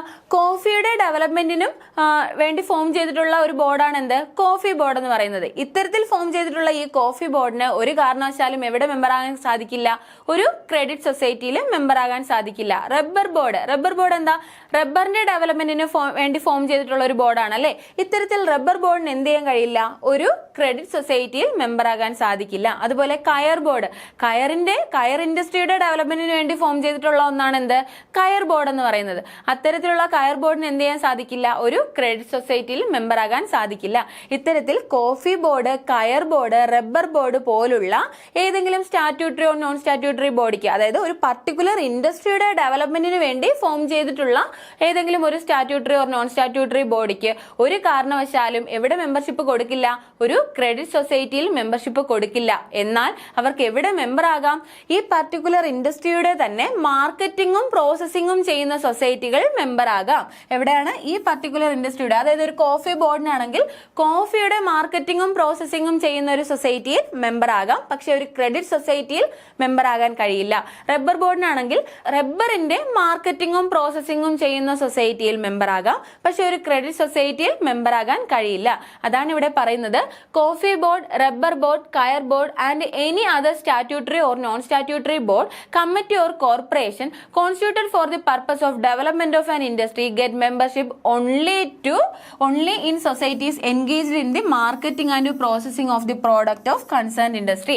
ആ കൺസേൺഡ് ഇൻഡസ്ട്രിയുടെ മാർക്കറ്റിംഗും പ്രോസസ്സിംഗും ചെയ്യുന്ന സൊസൈറ്റികളിൽ മെമ്പർ ആകുന്നതിന് തടസ്സമില്ല. പക്ഷെ എവിടെ മെമ്പർ ആകാൻ കഴിയില്ല, ഒരു ക്രെഡിറ്റ് സൊസൈറ്റിയിൽ മെമ്പർ ആകാൻ സാധിക്കില്ല. ഓക്കെ, അടുത്തെന്താ, ഒത്തിരി പ്രാവശ്യം എക്സാമിന് ചോദിച്ചിട്ടുള്ളതും ഇനി ചോദിക്കാൻ സാധ്യതയുള്ളതുമായ ഒരു ക്വസ്റ്റ്യൻ ആണ് അടുത്തത്. എന്താ, in a hospital society industrial and commercial establishment are admitted as members. എന്താ പറയുന്നത്, ഒരു ഹോസ്പിറ്റൽ സൊസൈറ്റിക്ക് ഏതൊരു ഇൻഡസ്ട്രിയൽ ആൻഡ് കൊമേഴ്ഷ്യൽ എസ്റ്റാബ്ലിഷ്മെന്റിനെയും എന്തായിട്ട് അഡ്മിറ്റ് ചെയ്യാം, മെമ്പറായി അഡ്മിറ്റ് ചെയ്യാം. ഒരു ഹോസ്പിറ്റൽ സൊസൈറ്റിക്ക് ഏതൊരു നിയമത്തിൽ പ്രവർത്തിക്കുന്ന ഇൻഡസ്ട്രിയൽ ആൻഡ് കൊമേഴ്ഷ്യൽ എസ്റ്റാബ്ലിഷ്മെന്റിനെ വേണമെങ്കിലും എന്താക്കാം, ഒരു മെമ്പർ ആക്കാം. ഈ വാക്ക് മറക്കരുത്, മെമ്പർ ആക്കാം. ഒരു ഹോസ്പിറ്റൽ സൊസൈറ്റിക്ക് മെമ്പർ ആക്കാം. അപ്പോ ഇത് മറക്കരുത്. ഇനി ഈ ഇൻഡസ്ട്രിയൽ ആൻഡ് കൊമേഴ്ഷ്യൽ എസ്റ്റാബ്ലിഷ്മെന്റ് എന്താണ്, ഈ ഹോസ്പിറ്റൽ സൊസൈറ്റിയുമായി യാതൊരു ബന്ധം ഉണ്ടായിരിക്കില്ല. എന്നിരുന്നാൽ കൂടിയും ഈ ഹോസ്പിറ്റൽ സൊസൈറ്റിക്ക് എന്ത് ചെയ്യാം, ഇൻഡസ്ട്രിയൽ ആൻഡ് കൊമേഴ്ഷ്യൽ എസ്റ്റാബ്ലിഷ്മെന്റിനെ മെമ്പർ ആക്കുന്നതിന് തടസ്സമില്ല എന്നും കൂടി നമ്മൾ മനസ്സിലാക്കിയിരിക്കുക. ഓക്കെ, ഇനി അടുത്തെന്താ, ആപ്കോ സൊസൈറ്റികളെ കുറിച്ചാണ് പറയുന്നത്. നമ്മുടെ 2021 വന്നിട്ടുള്ള അമെന്റ്മെന്റിലാണ് എന്ത്, ഈ ആപ്കോ സൊസൈറ്റികളെ കുറിച്ച് നമ്മുടെ നിയമത്തിൽ കൂട്ടിച്ചേർത്തിട്ടുള്ളത്. ഒരു ആപ്കോ സൊസൈറ്റിയിൽ മെമ്പർ ആകണമെങ്കിൽ എന്തൊക്കെയാണ് കണ്ടീഷൻ എന്നാണ് ഇനി നമ്മൾ നോക്കുന്നത്. എന്താണ് ഒരു ആപ്കോ സൊസൈറ്റിയിൽ മെമ്പർ ആകാനുള്ള condition? One who own one or more milk cows or buffaloes and residing the area of operation of society or running dairy farms in owned or leased land. എന്താ പറയുന്നത്, ഒരു ആപ്കോ സൊസൈറ്റിയിൽ മെമ്പർ ആകണമെന്നുണ്ടെങ്കിൽ 2 കണ്ടീഷനാണ് ഉള്ളത്. എനിക്ക് ഒരു പശു ഉണ്ട്, അതുകൊണ്ട് തന്നെ ഈ ആപ്കോ സൊസൈറ്റിയിൽ മെമ്പർ ആക്കണമെന്ന് പറഞ്ഞാൽ മെമ്പർ ആകാനായിട്ട് പറ്റുമോ? ഇല്ല, അതിന് ചില കണ്ടീഷൻസ് ഉണ്ട്. എന്തൊക്കെയാണ് ആ കണ്ടീഷൻ?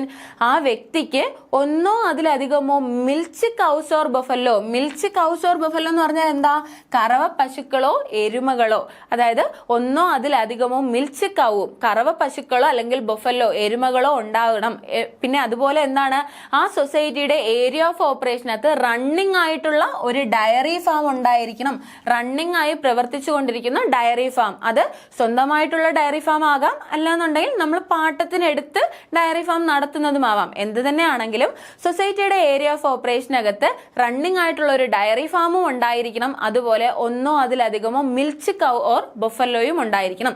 പിന്നെ രണ്ടാമതൊരു കണ്ടീഷൻ കൂടിയുണ്ട്. എന്താണ്, he's pouring milk not less than 90 days within the period of 120 days in the year to the society. എന്താണ് പറയുന്നത്, സൊസൈറ്റിയിൽ ഒരു വർഷത്തിലെ ഓരോ 120 ദിവസത്തിലും 90 ദിവസത്തിൽ കുറയാതെ പാല് കൊടുത്തിരിക്കണം. ആ സൊസൈറ്റിയിൽ പാല് കൊടുത്തിരിക്കണം. എന്താണ്, ഒരു വർഷത്തിലെ ഓരോ 120 ദിവസത്തിലും 90 ദിവസത്തിൽ കുറയാതെയെങ്കിലും, not less than 90 days, minimum 90 ദിവസമെങ്കിലും ആ സൊസൈറ്റിയിൽ നമ്മൾ എന്ത് ചെയ്തിരിക്കണം, പാല് കൊടുത്തിരിക്കണം. ഇങ്ങനെയുള്ള വ്യക്തികൾക്ക് മാത്രമേ എവിടെ മെമ്പർ ആകാൻ കഴിയുള്ളൂ, ഒരു ആപ്കോ സൊസൈറ്റിയിൽ മെമ്പർ ആകാനായിട്ട് സാധിക്കുകയുള്ളൂ. അപ്പോൾ ഒരു ആപ്കോ സൊസൈറ്റിയിൽ മെമ്പർ ആകാനുള്ള 2 കണ്ടീഷൻ എന്തൊക്കെയാണ്? ഒന്നോ അതിലധികമോ കറവ പശുക്കളോ ബഫലോയോ ഉണ്ടായിരിക്കണം. അതുപോലെ സൊസൈറ്റിയുടെ ഏരിയ ഓഫ് ഓപ്പറേഷനകത്ത് റണ്ണിംഗ് ആയിട്ടുള്ള ഡയറി ഫാം ഉണ്ടായിരിക്കണം. രണ്ടാമത്തെ കണ്ടീഷൻ എന്താണ്, 120 ദിവസത്തിൽ, ഒരു വർഷത്തിലെ 120 ദിവസത്തിൽ 90 ദിവസത്തിൽ കുറയാതെയെങ്കിലും, മിനിമം 90 ദിവസമെങ്കിലും സൊസൈറ്റിയിൽ നമ്മൾ എന്ത് കൊടുത്തിരിക്കണം, പാല് കൊടുത്തിരിക്കണം. അങ്ങനെയുള്ള വ്യക്തികൾക്ക് മാത്രമേ എന്ത് ചെയ്യാനായിട്ട് കഴിയുള്ളൂ, ആപ്കോ സൊസൈറ്റിയുടെ മെമ്പർ ആകാനായിട്ട് സാധിക്കുകയുള്ളൂ. അടുത്തെന്താ, ഇനി നമ്മൾ പഠിക്കുന്നത് സെക്ഷൻ 16 സബ്സെഷൻ 2 ആണ് പഠിക്കുന്നത്. എന്താണ് സെക്ഷൻ 16 സബ്സെഷൻ 2ൽ പറയുന്നത്? Membership in any society other than SC/ST society shall not be refused merely on the ground that a person belong to particular religion community and caste. എന്താണ്, നമ്മൾ ഏതെങ്കിലും ഒരു കമ്മ്യൂണിറ്റി ആണെന്ന് പറഞ്ഞുകൊണ്ടോ, അല്ലെങ്കിൽ നീ ഇന്ന മതമാണ്, അല്ലെങ്കിൽ നീ ഇന്ന ജാതിയാണ്, നീ ഇന്ന വിഭാഗമാണ് എന്ന് പറഞ്ഞുകൊണ്ട് ഒരു കാരണവശാലും ഒരു കോപ്പറേറ്റീവ് സൊസൈറ്റിയും എന്ത് ചെയ്യരുത്, ഒരാളുടെ അഡ്മിഷൻ അല്ലെങ്കിൽ മെമ്പർഷിപ്പ് നിരസിക്കരുത് എന്ന് പറയുന്നതാണ് എവിടെ, നമ്മുടെ സെക്ഷൻ 2ലെ. പക്ഷെ എന്നാൽ ഏത് സൊസൈറ്റികൾ ഒഴികെ, SC/ST സൊസൈറ്റികൾ ഒഴികെ, SC/ST സൊസൈറ്റികളിൽ SC/ST വിഭാഗക്കാർക്ക് മാത്രമേ എന്ത് ചെയ്യാൻ കഴിയുള്ളൂ, മെമ്പർ ആകാൻ കഴിയുള്ളൂ. ഇനി നമ്മുടെ ട്രാൻസ്ജെൻഡേഴ്സ് കോപ്പറേറ്റീവ് സൊസൈറ്റി ഇല്ലേ, ട്രാൻസ്ജെൻഡേഴ്സ് കോപ്പറേറ്റീവ് സൊസൈറ്റി, അവിടെ ആർക്ക് മാത്രമേ മെമ്പർഷിപ്പ് കൊടുക്കൂ, ട്രാൻസ്ജെൻഡേഴ്സിന് മാത്രമേ മെമ്പർഷിപ്പ് കൊടുക്കൂ. ഇങ്ങനെയുള്ള അല്ലാതെയുള്ള മറ്റു യാതൊരു കോപ്പറേറ്റീവ് സൊസൈറ്റികളിലും ജാതിയുടെയോ മതത്തിന്റെയോ കമ്മ്യൂണിറ്റിയുടെയൊക്കെ ബേസ് പറഞ്ഞുകൊണ്ട് എന്ത് ചെയ്യാനായിട്ട് കഴിയില്ല, മെമ്പർഷിപ്പ് നിരസിക്കാനായിട്ട് കഴിയില്ല എന്നാണ് എവിടെ പറയുന്നത്, നമ്മുടെ സെക്ഷൻ 16(2)ൽ പറയുന്നത്. ഓക്കെ, ഇനി സെക്ഷൻ 16(2)ൽ തന്നെ പറയുന്ന മറ്റൊരു പ്രധാനപ്പെട്ട കാര്യം, നമ്മുടെ മെമ്പർഷിപ്പുമായി ബന്ധപ്പെട്ട് ചോദിക്കുന്ന കാര്യങ്ങൾ ഇനിയാണ് പറയുന്നത്. എന്താണ്, നമ്മുടെ സെക്ഷൻ 16(2)ലാണ് നമ്മുടെ മെമ്പർഷിപ്പുമായി ബന്ധപ്പെട്ട് വരുന്ന കാതലായിട്ടുള്ള ഭാഗങ്ങൾ വരുന്നത്. എന്താ പറയുന്നത്? A decision for application of membership should be taken by the managing committee within 2 months from the date of receipt of application. നമ്മൾ മെമ്പർഷിപ്പിന് വേണ്ടി ഒരു ആപ്ലിക്കേഷൻ കൊടുത്തു കഴിഞ്ഞാൽ ആരാണ് ആ ആപ്ലിക്കേഷൻ മേൽ ഒരു തീരുമാനം എടുക്കേണ്ടത്, നമുക്ക് മെമ്പർഷിപ്പ് തരണമോ വേണ്ടയോ എന്നുള്ള തീരുമാനം എടുക്കേണ്ട അൾട്ടിമേറ്റ് അതോറിറ്റി, മെമ്പർഷിപ്പ് തരാനുള്ള അൾട്ടിമേറ്റ് അതോറിറ്റി ആരാണ്? മാനേജിംഗ് കമ്മിറ്റിയാണ്. ആരാണ്? മാനേജിംഗ് കമ്മിറ്റിയാണ്. ഈ മാനേജിംഗ് കമ്മിറ്റി നമ്മളൊരു ആപ്ലിക്കേഷൻ കൊടുത്തു കഴിഞ്ഞാൽ എത്ര ദിവസത്തിനുള്ളിൽ നമുക്ക് മെമ്പർഷിപ്പ് തരണമോ വേണ്ടയോ എന്ന് തീരുമാനിക്കണം. എത്ര ദിവസത്തിനുള്ളിലാണ്? 2 മാസത്തിനുള്ളിൽ. എത്ര മാസത്തിനുള്ളിലാണ്? 2 മാസത്തിനുള്ളിലാണ്. അപ്പോൾ നമ്മുടെ മെമ്പർഷിപ്പിനുള്ള ആപ്ലിക്കേഷൻ കൊടുത്തു കഴിഞ്ഞാൽ അതിന്മേൽ തീരുമാനം എടുക്കാനുള്ള അതോറിറ്റി ആരാണ്? Managing committee. മാനേജിംഗ് കമ്മിറ്റി എത്ര നാളിനുള്ളിലാണ് തീരുമാനം എടുക്കേണ്ടത്? 2 മാസത്തിനകമാണ് തീരുമാനം എടുക്കേണ്ടത്. മെമ്പർഷിപ്പിൽ നിന്നും ഏറ്റവും കൂടുതൽ തവണ ചോദിച്ചിട്ടുള്ള 2 ക്വസ്റ്റ്യൻസ് ആണ്. ആരാണ് മെമ്പർഷിപ്പിൽ തീരുമാനം എടുക്കേണ്ടതെന്നും എത്ര മാസത്തിനുള്ളിലാണ് തീരുമാനം എടുക്കേണ്ടതെന്നും. ആരാണ്? മാനേജിംഗ് കമ്മിറ്റിയാണ് മെമ്പർഷിപ്പിൽ തീരുമാനം എടുക്കേണ്ടത്. എത്ര മാസത്തിനുള്ളിലാണ്?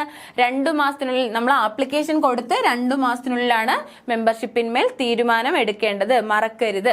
അടുത്ത തന്നെ എന്താ, സെക്ഷൻ 16(2)(a)യിൽ എന്താ പറയുന്നത്? സെക്ഷൻ 16(2)(a)യില് where the decision of membership is not disposed within 2 months the registrar shall determine whether such membership shall be given or not on the basis of written request of the applicant. നമ്മുടെ രജിസ്ട്രേഷനിലും bylaw അമെന്റ്മെന്റിലും ഒക്കെ പഠിച്ചതിൽ നിന്നും വ്യത്യസ്തമായി മെമ്പർഷിപ്പിൽ വരുന്ന ഒരു കാര്യമാണ് എന്ത്? Written request കൊടുക്കുക എന്നുള്ളത്. നിങ്ങളത് വ്യക്തമായി മനസ്സിലാക്കി പഠിക്കേണ്ട കാര്യമാണ്. നമ്മൾ രജിസ്ട്രേഷനിലും അമെന്റ്മെന്റിലും ഒക്കെ എന്താ പഠിച്ചത്?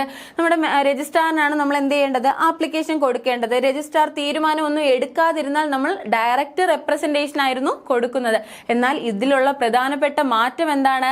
അതാണ് നമ്മുടെ സെക്ഷൻ 16(2)(a)യിൽ പറയുന്നത്. എന്താ? Where the decision of membership is not disposed within 2 months.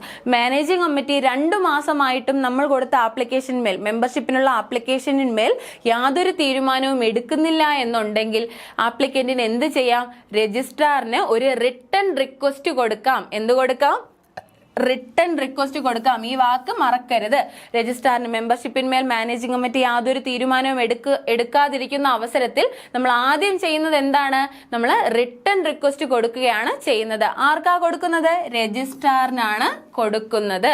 Registrar എന്ത് ചെയ്യണം? ഈ റിട്ടൺ റിക്വസ്റ്റിന്മേൽ നമ്മുടെ മെമ്പർഷിപ്പിൽ ഒരു തീരുമാനം എടുക്കണം. ഒന്നുകിൽ എന്ത് ചെയ്യുക? മെമ്പർഷിപ്പ് അക്സെപ്റ്റ് ചെയ്യുക, അല്ല എന്നുണ്ടെങ്കിൽ മെമ്പർഷിപ്പ് റിജക്റ്റ് ചെയ്യുക. അപ്പോൾ മാനേജിംഗ് കമ്മിറ്റി തീരുമാനമൊന്നും എടുക്കാതിരിക്കുമ്പോൾ നമ്മൾ റിട്ടൺ റിക്വസ്റ്റ് കൊടുക്കും. ആർക്ക് കൊടുക്കും? രജിസ്ട്രാറിന് കൊടുക്കും. അടുത്തെന്താ പറയുന്നത്? സെക്ഷൻ 16(2)(b)യിൽ എന്താ പറയുന്നത്? If the registrar does not take such a decision within 1 month from the written request of the applicant can give representation. എന്താ പറയുന്നത്? നമ്മളിങ്ങനെ റിട്ടൺ റിക്വസ്റ്റ് കൊടുത്തതിന് ശേഷം രജിസ്ട്രാറും യാതൊരു തീരുമാനവും എടുക്കുന്നില്ല. നമ്മൾ റിട്ടൺ റിക്വസ്റ്റ് കൊടുത്തിട്ടും രജിസ്ട്രാറും യാതൊരു തീരുമാനവും എടുക്കുന്നില്ല. എത്ര നാളിനുള്ളിൽ? 1 മാസത്തിനുള്ളിൽ. 1 മാസത്തിനുള്ളിൽ രജിസ്ട്രാറും യാതൊരു തീരുമാനവും എടുക്കുന്നില്ല എങ്കിൽ മാത്രമാണ് നമ്മൾ എന്ത് ചെയ്യുന്നത്? റെപ്രസെന്റേഷൻ കൊടുക്കുന്നത്. വ്യക്തമായി മനസ്സിലാക്കണം. എന്താണ് ആദ്യത്തെ പ്രൊസീജിയർ? എന്താണ്? നമ്മൾ ആപ്ലിക്കേഷൻ മാനേജിംഗ് കമ്മിറ്റിക്ക് മുമ്പാകെ കൊടുക്കുന്നു. മാനേജിംഗ് കമ്മിറ്റി എന്ത് എന്ത് ചെയ്യുന്നില്ല, യാതൊരു തീരുമാനവും മാനേജിംഗ് കമ്മിറ്റി നമ്മുടെ ആപ്ലിക്കേഷൻ മേൽ എടുക്കുന്നില്ല, മെമ്പർഷിപ്പിനുള്ള ആപ്ലിക്കേഷൻ മേൽ യാതൊരു തീരുമാനവും എടുക്കുന്നില്ല എന്നുണ്ടെങ്കിൽ നമ്മൾ എന്ത് ചെയ്യും, രജിസ്ട്രാറിന് ഒരു റിട്ടേൺ റിക്വസ്റ്റ് കൊടുക്കും. ഈ റിട്ടേൺ റിക്വസ്റ്റിന്മേൽ രജിസ്ട്രാർ 1 മാസത്തിനകം ഒരു തീരുമാനം എടുക്കണം. രജിസ്ട്രാറും യാതൊരു തീരുമാനവും എടുക്കുന്നില്ല എങ്കിലാണ് നമ്മൾ എന്ത് ചെയ്യുന്നത്, റെപ്രസെന്റേഷൻ കൊടുക്കുന്നത്. എന്ത് ചെയ്യുന്നത്, റെപ്രസെന്റേഷൻ കൊടുക്കുന്നത്. അത് എവിടെയാണ് പറയുന്നത്, നമ്മുടെ സെക്ഷൻ 16(2)(b)യിലാണ് പറയുന്നത്. അപ്പൊ റിട്ടേൺ റിക്വസ്റ്റിന്മേൽ രജിസ്ട്രാർ തീരുമാനം എടുക്കേണ്ടത് എത്ര നാളിനകമാണ്, 1 മാസത്തിനകമാണ്. 1 മാസത്തിനകം തീരുമാനമൊന്നും എടുത്തില്ല എന്നുണ്ടെങ്കിൽ നമ്മൾ റെപ്രസെന്റേഷൻ കൊടുക്കും. ഇനി എന്താ പറയുന്നേ, ഇനി നമ്മൾ ഈ റെപ്രസെന്റേഷൻ കൊടുക്കുന്നത് കാര്യമുണ്ടല്ലോ, ഇനി റെപ്രസെന്റേഷൻ കൊടുക്കുന്നത് ആർക്കൊക്കെയാണെന്നാണ് പറയുന്നത്.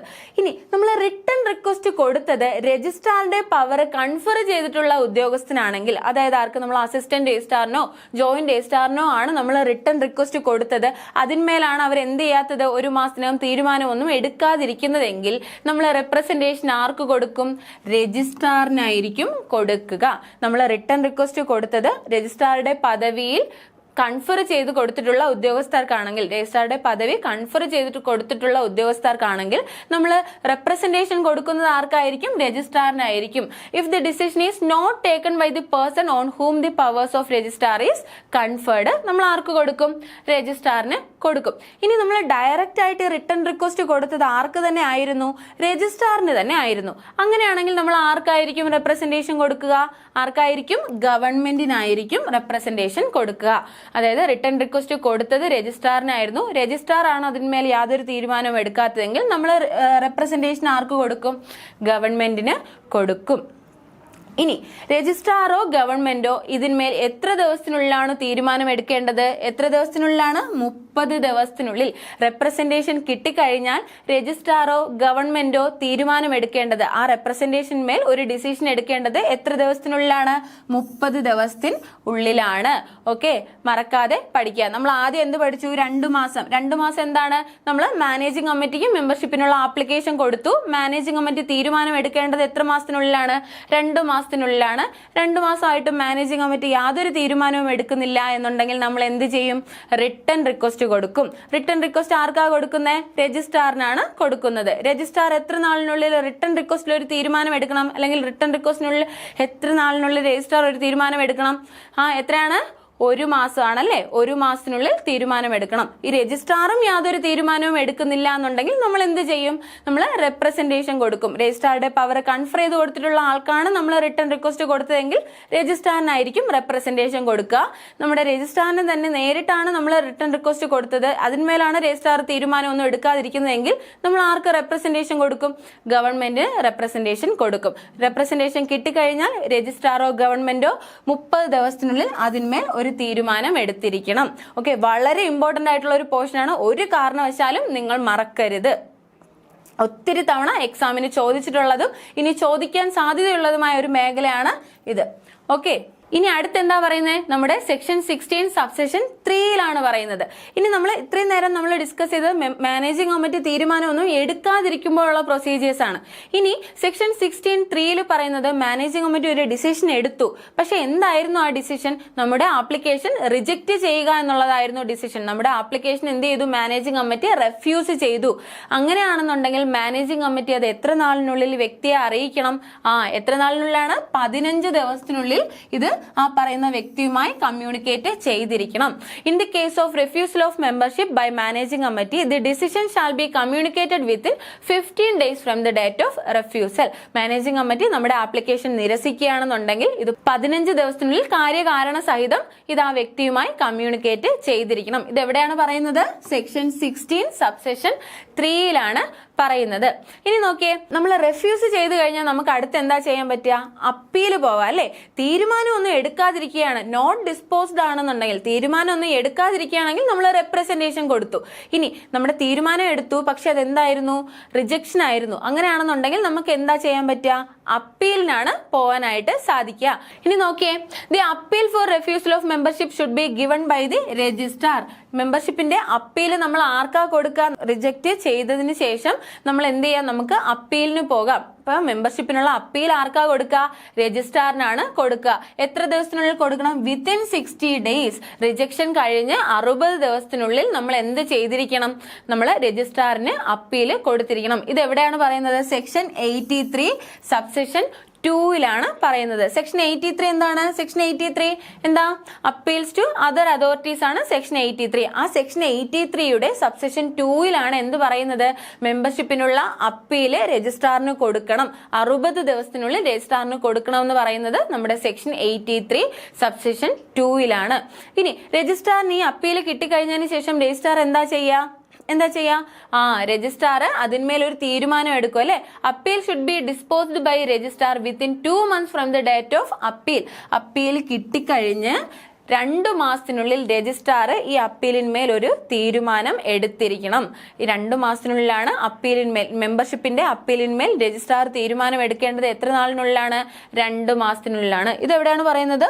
റൂൾ 124 സബ് റൂൾ 9 പറയുന്നത്. റൂൾ 124 എന്താ? നമ്മുടെ അതർ അതോറിറ്റീസ് അപ്പീലിന്മേലും റിവിഷൻമേലും ഒക്കെ തീരുമാനം എടുക്കേണ്ടതിനെ കുറിച്ചാണ് നമ്മുടെ റൂൾ 124 പറയുന്നത്. ആ റൂൾ 124 സബ് റൂൾ 9 രജിസ്ട്രാർ 2 മാസത്തിനുള്ളിൽ മെമ്പർഷിപ്പിനുള്ള അപ്പീലിന്മേൽ തീരുമാനം എടുക്കണമെന്ന് പറയുന്നത്. മെമ്പർഷിപ്പിനുള്ള അപ്പീലിന്മേലും അതുപോലെ എക്സ്പെൽഷനുള്ള അപ്പീലിന്മേലും രജിസ്ട്രാർ തീരുമാനം എടുക്കേണ്ടത് എത്ര നാളിനുള്ളിലാണ്? 2 മാസത്തിനുള്ളിലാണ്. ബാക്കിയുള്ള എല്ലാ കേസിലും, അതായത് നമ്മുടെ രജിസ്ട്രേഷൻ, ബൈലോ അമെന്റ്മെന്റ്, അമാൽഗമേഷൻ തുടങ്ങി ബാക്കിയുള്ള എല്ലാ കേസിലും രജിസ്ട്രാറോ ഗവൺമെന്റോ അപ്പീലിന്മേൽ തീരുമാനം എടുക്കേണ്ടത് 6 മാസത്തിനുള്ളിലാണ്. എന്നാൽ മെമ്പർഷിപ്പിന്റെ കേസിലും അതുപോലെ തന്നെ എക്സ്പെൽഷന്റെ കേസിലും രജിസ്ട്രാർ തീരുമാനം എടുക്കേണ്ടത്, അപ്പീലിന്മേൽ തീരുമാനം എടുക്കേണ്ടത് എത്ര നാളിനുള്ളിലാണ്? 2 മാസത്തിനുള്ളിലാണ്. ഓക്കെ, ഇനി നമ്മള് section 16B and rule 16F പഠിക്കുന്നത്. എന്താണ് section 16B and rule 16F എന്ന് പറയുന്നത്? Eligibility conditions to continue to be an active member of APCOS. ഒരു ആപ്കോസ് അംഗങ്ങളുടെ ആക്റ്റീവ് മെമ്പർ ആകുന്നതിനുള്ള എലിജിബിലിറ്റി കണ്ടീഷൻസ് ആണ് പറയുന്നത്. ഒരു ആപ്കോസ് അംഗങ്ങളുടെ മെമ്പർ ആവാനുള്ള കണ്ടീഷൻ നമ്മൾ നേരത്തെ പഠിച്ചു. എന്താണ്? 1 അതിലധികമോ കറവ് പശുക്കൾ ഉണ്ടായിരിക്കണം. അതുപോലെ സൊസൈറ്റിയുടെ ഏരിയ ഓഫ് ഓപ്പറേഷനകത്ത് റണ്ണിംഗ് ആയിട്ടുള്ള ഒരു ഡയറി ഫാം ഉണ്ടായിരിക്കണം. അതുപോലെ തന്നെ മറ്റെന്താണ് പഠിച്ചത്? നമ്മുടെ 120 ദിവസത്തിൽ, ഒരു വർഷത്തിലെ 120 ദിവസത്തിൽ 90 ദിവസത്തിൽ കുറയാതെയെങ്കിലും പാല് സൊസൈറ്റിയിൽ കൊടുത്തിരിക്കണം. അങ്ങനെയുള്ള മെമ്പേഴ്സിന് മാത്രമേ, അങ്ങനെയുള്ള വ്യക്തികൾക്ക് മാത്രമേ എന്ത് ചെയ്യാൻ കഴിയുള്ളൂ? ആപ്കോ സൊസൈറ്റീസിന്റെ മെമ്പേഴ്സ് ആവാൻ കഴിയുള്ളൂ. ഇവിടെ എന്താ പറയുന്നത്? ആക്റ്റീവ് മെമ്പർ ആകാൻ കഴിയുന്നത് ആർക്കാണ്? അല്ലെങ്കിൽ ആക്റ്റീവ് മെമ്പർ ആകുന്നതിന്റെ എലിജിബിലിറ്റി കണ്ടീഷൻസ് ആണ് നമ്മുടെ section 16B and rule 16F പറയുന്നത്. എന്തൊക്കെയാണ് കണ്ടീഷൻ എന്ന് നോക്കേ. He's pouring milk not less than 500 liters to the society for 180 days during the past 12 months. എന്താണ് പറയുന്നത്? കഴിഞ്ഞ 12 മാസത്തിനുള്ളിൽ 180 ദിവസം കൊണ്ട് എത്ര ലിറ്റർ പാല് കൊടുത്തിരിക്കണം? Not less than 500 liters. 500 ലിറ്ററിൽ കുറയാതെയെങ്കിലും, അതായത് മിനിമം 500 ലിറ്റർ പാലെങ്കിലും കൊടുത്തിരിക്കണം. എന്താണ്? കഴിഞ്ഞ 12 മാസം കൊണ്ട്, അതായത് കഴിഞ്ഞ ഒരു വർഷത്തിനിടയ്ക്ക് 180 ദിവസം കൊണ്ട് മിനിമം 500 ലിറ്റർ പാലെങ്കിലും കൊടുത്ത ഒരു വ്യക്തിക്ക് മാത്രമേ എന്ത് ചെയ്യാൻ കഴിയൂ? ആ ആപ്കോ സൊസൈറ്റിയുടെ ആക്റ്റീവ് മെമ്പർ ആകാൻ കഴിയുള്ളൂ. രണ്ടാമത്തെ കണ്ടീഷൻ നമ്മൾ നേരത്തെ പറഞ്ഞതിന്റെ സെയിം തന്നെയാണ്. എന്താണ്? 1 അതിലധികമോ കറവ പശുക്കളോ ബൊഫലോയോ ഉണ്ടായിരിക്കണം. സൊസൈറ്റിയുടെ ഏരിയ ഓഫ് ഓപ്പറേഷനകത്ത് സ്വന്തമായോ ലീസ്ഡ് ലാൻഡിലോ ഉണ്ടായിരിക്കണം? ഒരു റണ്ണിംഗ് ആയിട്ടുള്ള ഡയറി ഫാം ഉണ്ടായിരിക്കണം. രണ്ടാമത്തെ കണ്ടീഷൻ സെയിം ആണ്. ആദ്യത്തെ കണ്ടീഷനിലാണ് വ്യത്യാസം. ഒരു ആക്റ്റീവ് മെമ്പർ ആവണമെന്നുണ്ടെങ്കിൽ എന്ത് ചെയ്യണം? കഴിഞ്ഞ 12 മാസത്തിനുള്ളിലെ 180 ദിവസം കൊണ്ട് 500 ലിറ്ററിൽ കുറയാതെയെങ്കിലും പാല് കൊടുത്ത ഒരു വ്യക്തിക്ക് മാത്രമേ എന്ത് ചെയ്യാനായിട്ട് കഴിയൂ? ഒരു ആപ്കോ സൊസൈറ്റിയുടെ ആക്റ്റീവ് മെമ്പർ ആകാനായിട്ട് കഴിയുകയുള്ളൂ. ഇനി എന്താണ് ഈ ആക്റ്റീവ് മെമ്പർ എന്ന് പറഞ്ഞാൽ?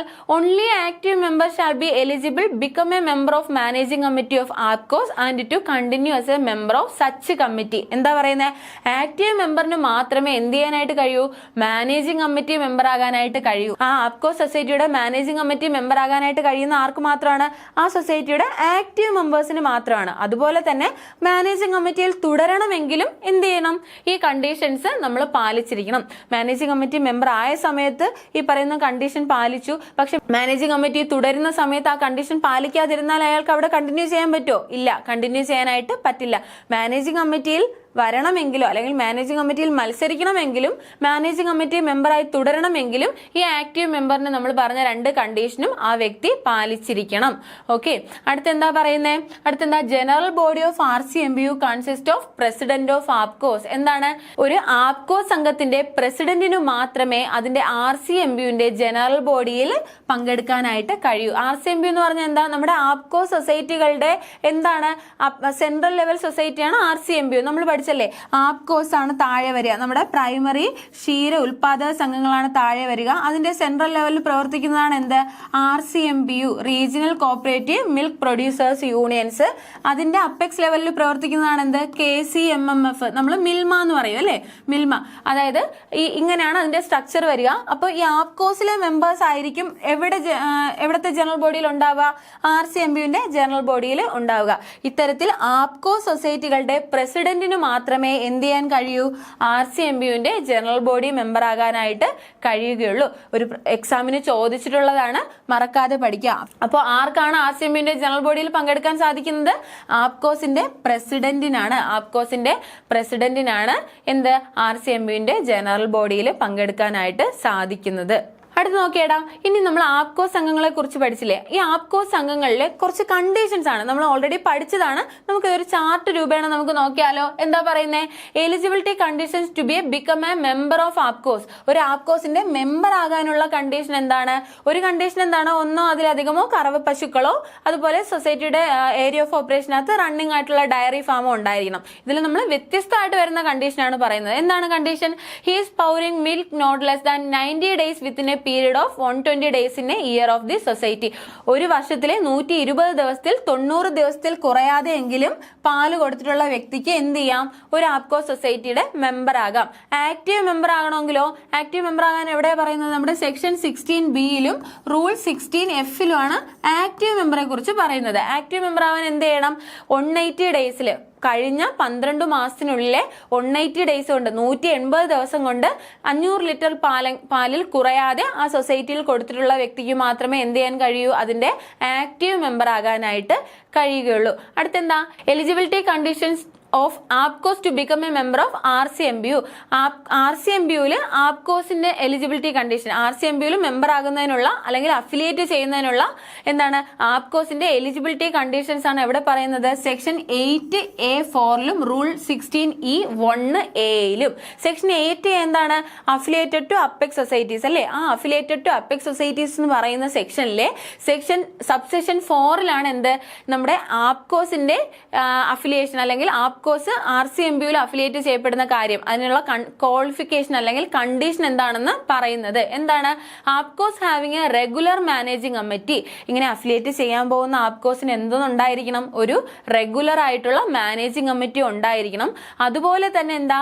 ആ RCMBUവിന്റെ ഏരിയ ഓഫ് ഓപ്പറേഷനകത്ത് പാല് സംഭരിക്കുകയും വിൽക്കുകയും ചെയ്യുന്ന ആപ്കോസിന് മാത്രമേ എന്ത് ചെയ്യാനായിട്ട് കഴിയൂ? RCMBUവിൽ മെമ്പർ ആകാനായിട്ട് അല്ലെങ്കിൽ അഫിലിയേറ്റ് ചെയ്യാനായിട്ട് കഴിയുകയുള്ളൂ. എന്താ?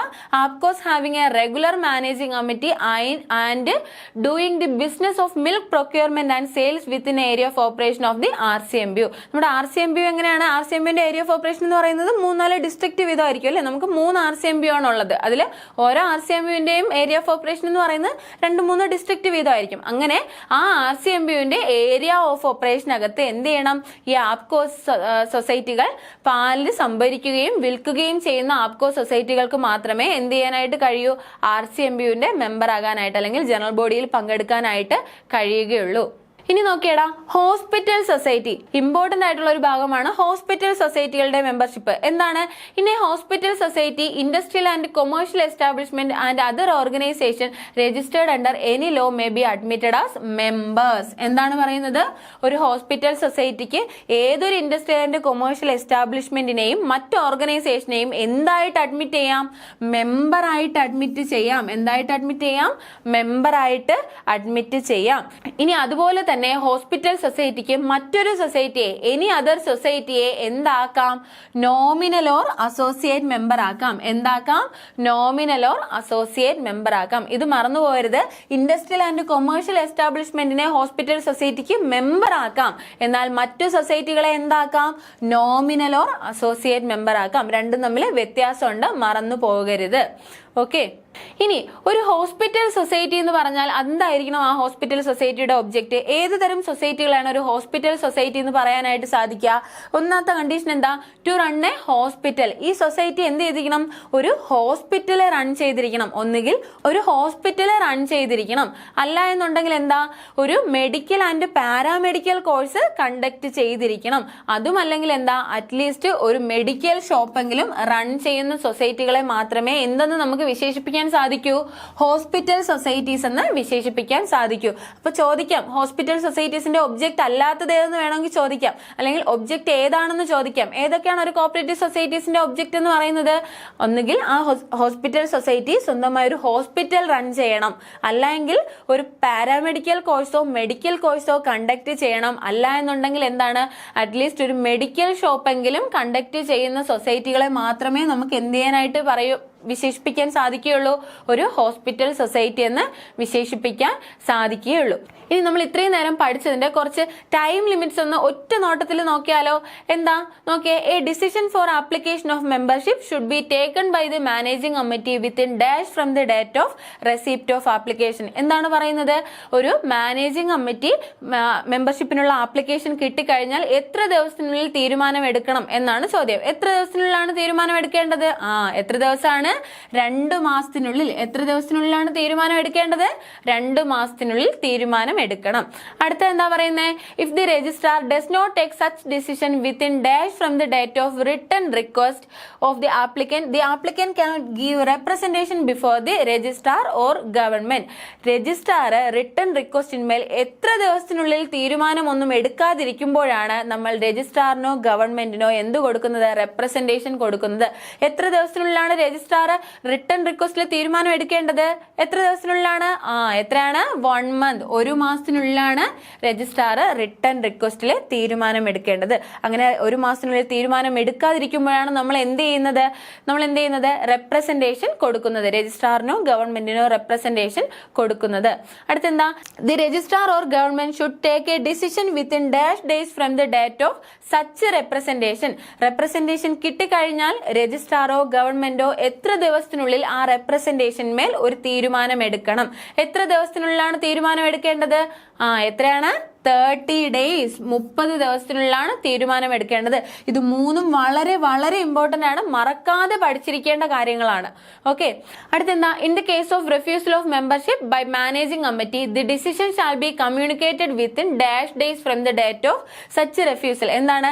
മാനേജിംഗ് കമ്മിറ്റി നമ്മുടെ മെമ്പർഷിപ്പ് എന്ത് ചെയ്യുന്നു? റെഫ്യൂസ് ചെയ്യുന്നു, അല്ലെ? മാനേജിംഗ് കമ്മിറ്റി മെമ്പർഷിപ്പ് റെഫ്യൂസ് ചെയ്യുന്നെങ്കിൽ അത് എത്ര ദിവസത്തിനുള്ളിലാണ് ആ വ്യക്തിയുമായി കമ്മ്യൂണിക്കേറ്റ് ചെയ്യേണ്ടത്? അല്ലെങ്കിൽ നിങ്ങളുടെ മെമ്പർഷിപ്പ് റെഫ്യൂസ് ചെയ്തിരിക്കുന്നു എന്ന് പറയേണ്ടത് എത്ര ദിവസത്തിനുള്ളിലാണ്? എത്രയാണ്? 15 daysനുള്ളിലാണ് റെഫ്യൂസ് ചെയ്തു കഴിഞ്ഞാൽ അത് ആ പാർട്ടിയുമായി കമ്മ്യൂണിക്കേറ്റ് ചെയ്യേണ്ടത്. Appeal for refusal of membership should be given to the registrar within dash days from the date of such refusal. അതായത് റെഫ്യൂസ് ചെയ്ത് കഴിഞ്ഞാൽ എത്ര ദിവസത്തിനുള്ളിലാണ് അപ്പീൽ കൊടുക്കേണ്ടത്? മെമ്പർഷിപ്പിന്റെ അപ്പീൽ കൊടുക്കേണ്ടത് എത്ര ദിവസത്തിനുള്ളിലാണ്? 60 ദിവസത്തിനുള്ളിലാണ് നമ്മൾ മെമ്പർഷിപ്പിന്റെ അപ്പീൽ കൊടുക്കേണ്ടത്. Appeal should be disposed by the registrar within dash days from the date of application. ഇനി അപ്പീൽ രജിസ്ട്രാറിന്റെ കയ്യിൽ കിട്ടിക്കഴിഞ്ഞാൽ രജിസ്ട്രാർ അത് എത്ര ദിവസത്തിനുള്ളിൽ ഡിസ്പോസ് ചെയ്യണം? അല്ലെങ്കിൽ ആ അപ്പീലിന്മേൽ എത്ര ദിവസത്തിനുള്ളിൽ രജിസ്ട്രാർ തീരുമാനം എടുക്കണം? എത്രയാണ്? 2 മാസത്തിനുള്ളിലാണ് രജിസ്ട്രാർ തീരുമാനം എടുക്കേണ്ടത്. അത് എവിടെയാണ് പറയുന്നത്? റൂൾ 124(9) പറയുന്നത്. ഓക്കെ അല്ലേ? അപ്പോൾ എല്ലാവർക്കും ക്ലാസ് മനസ്സിലായെന്ന് വിചാരിക്കുന്നു. നന്നായിട്ട് തന്നെ പഠിച്ച് മുന്നോട്ട് പോവുക. All the best.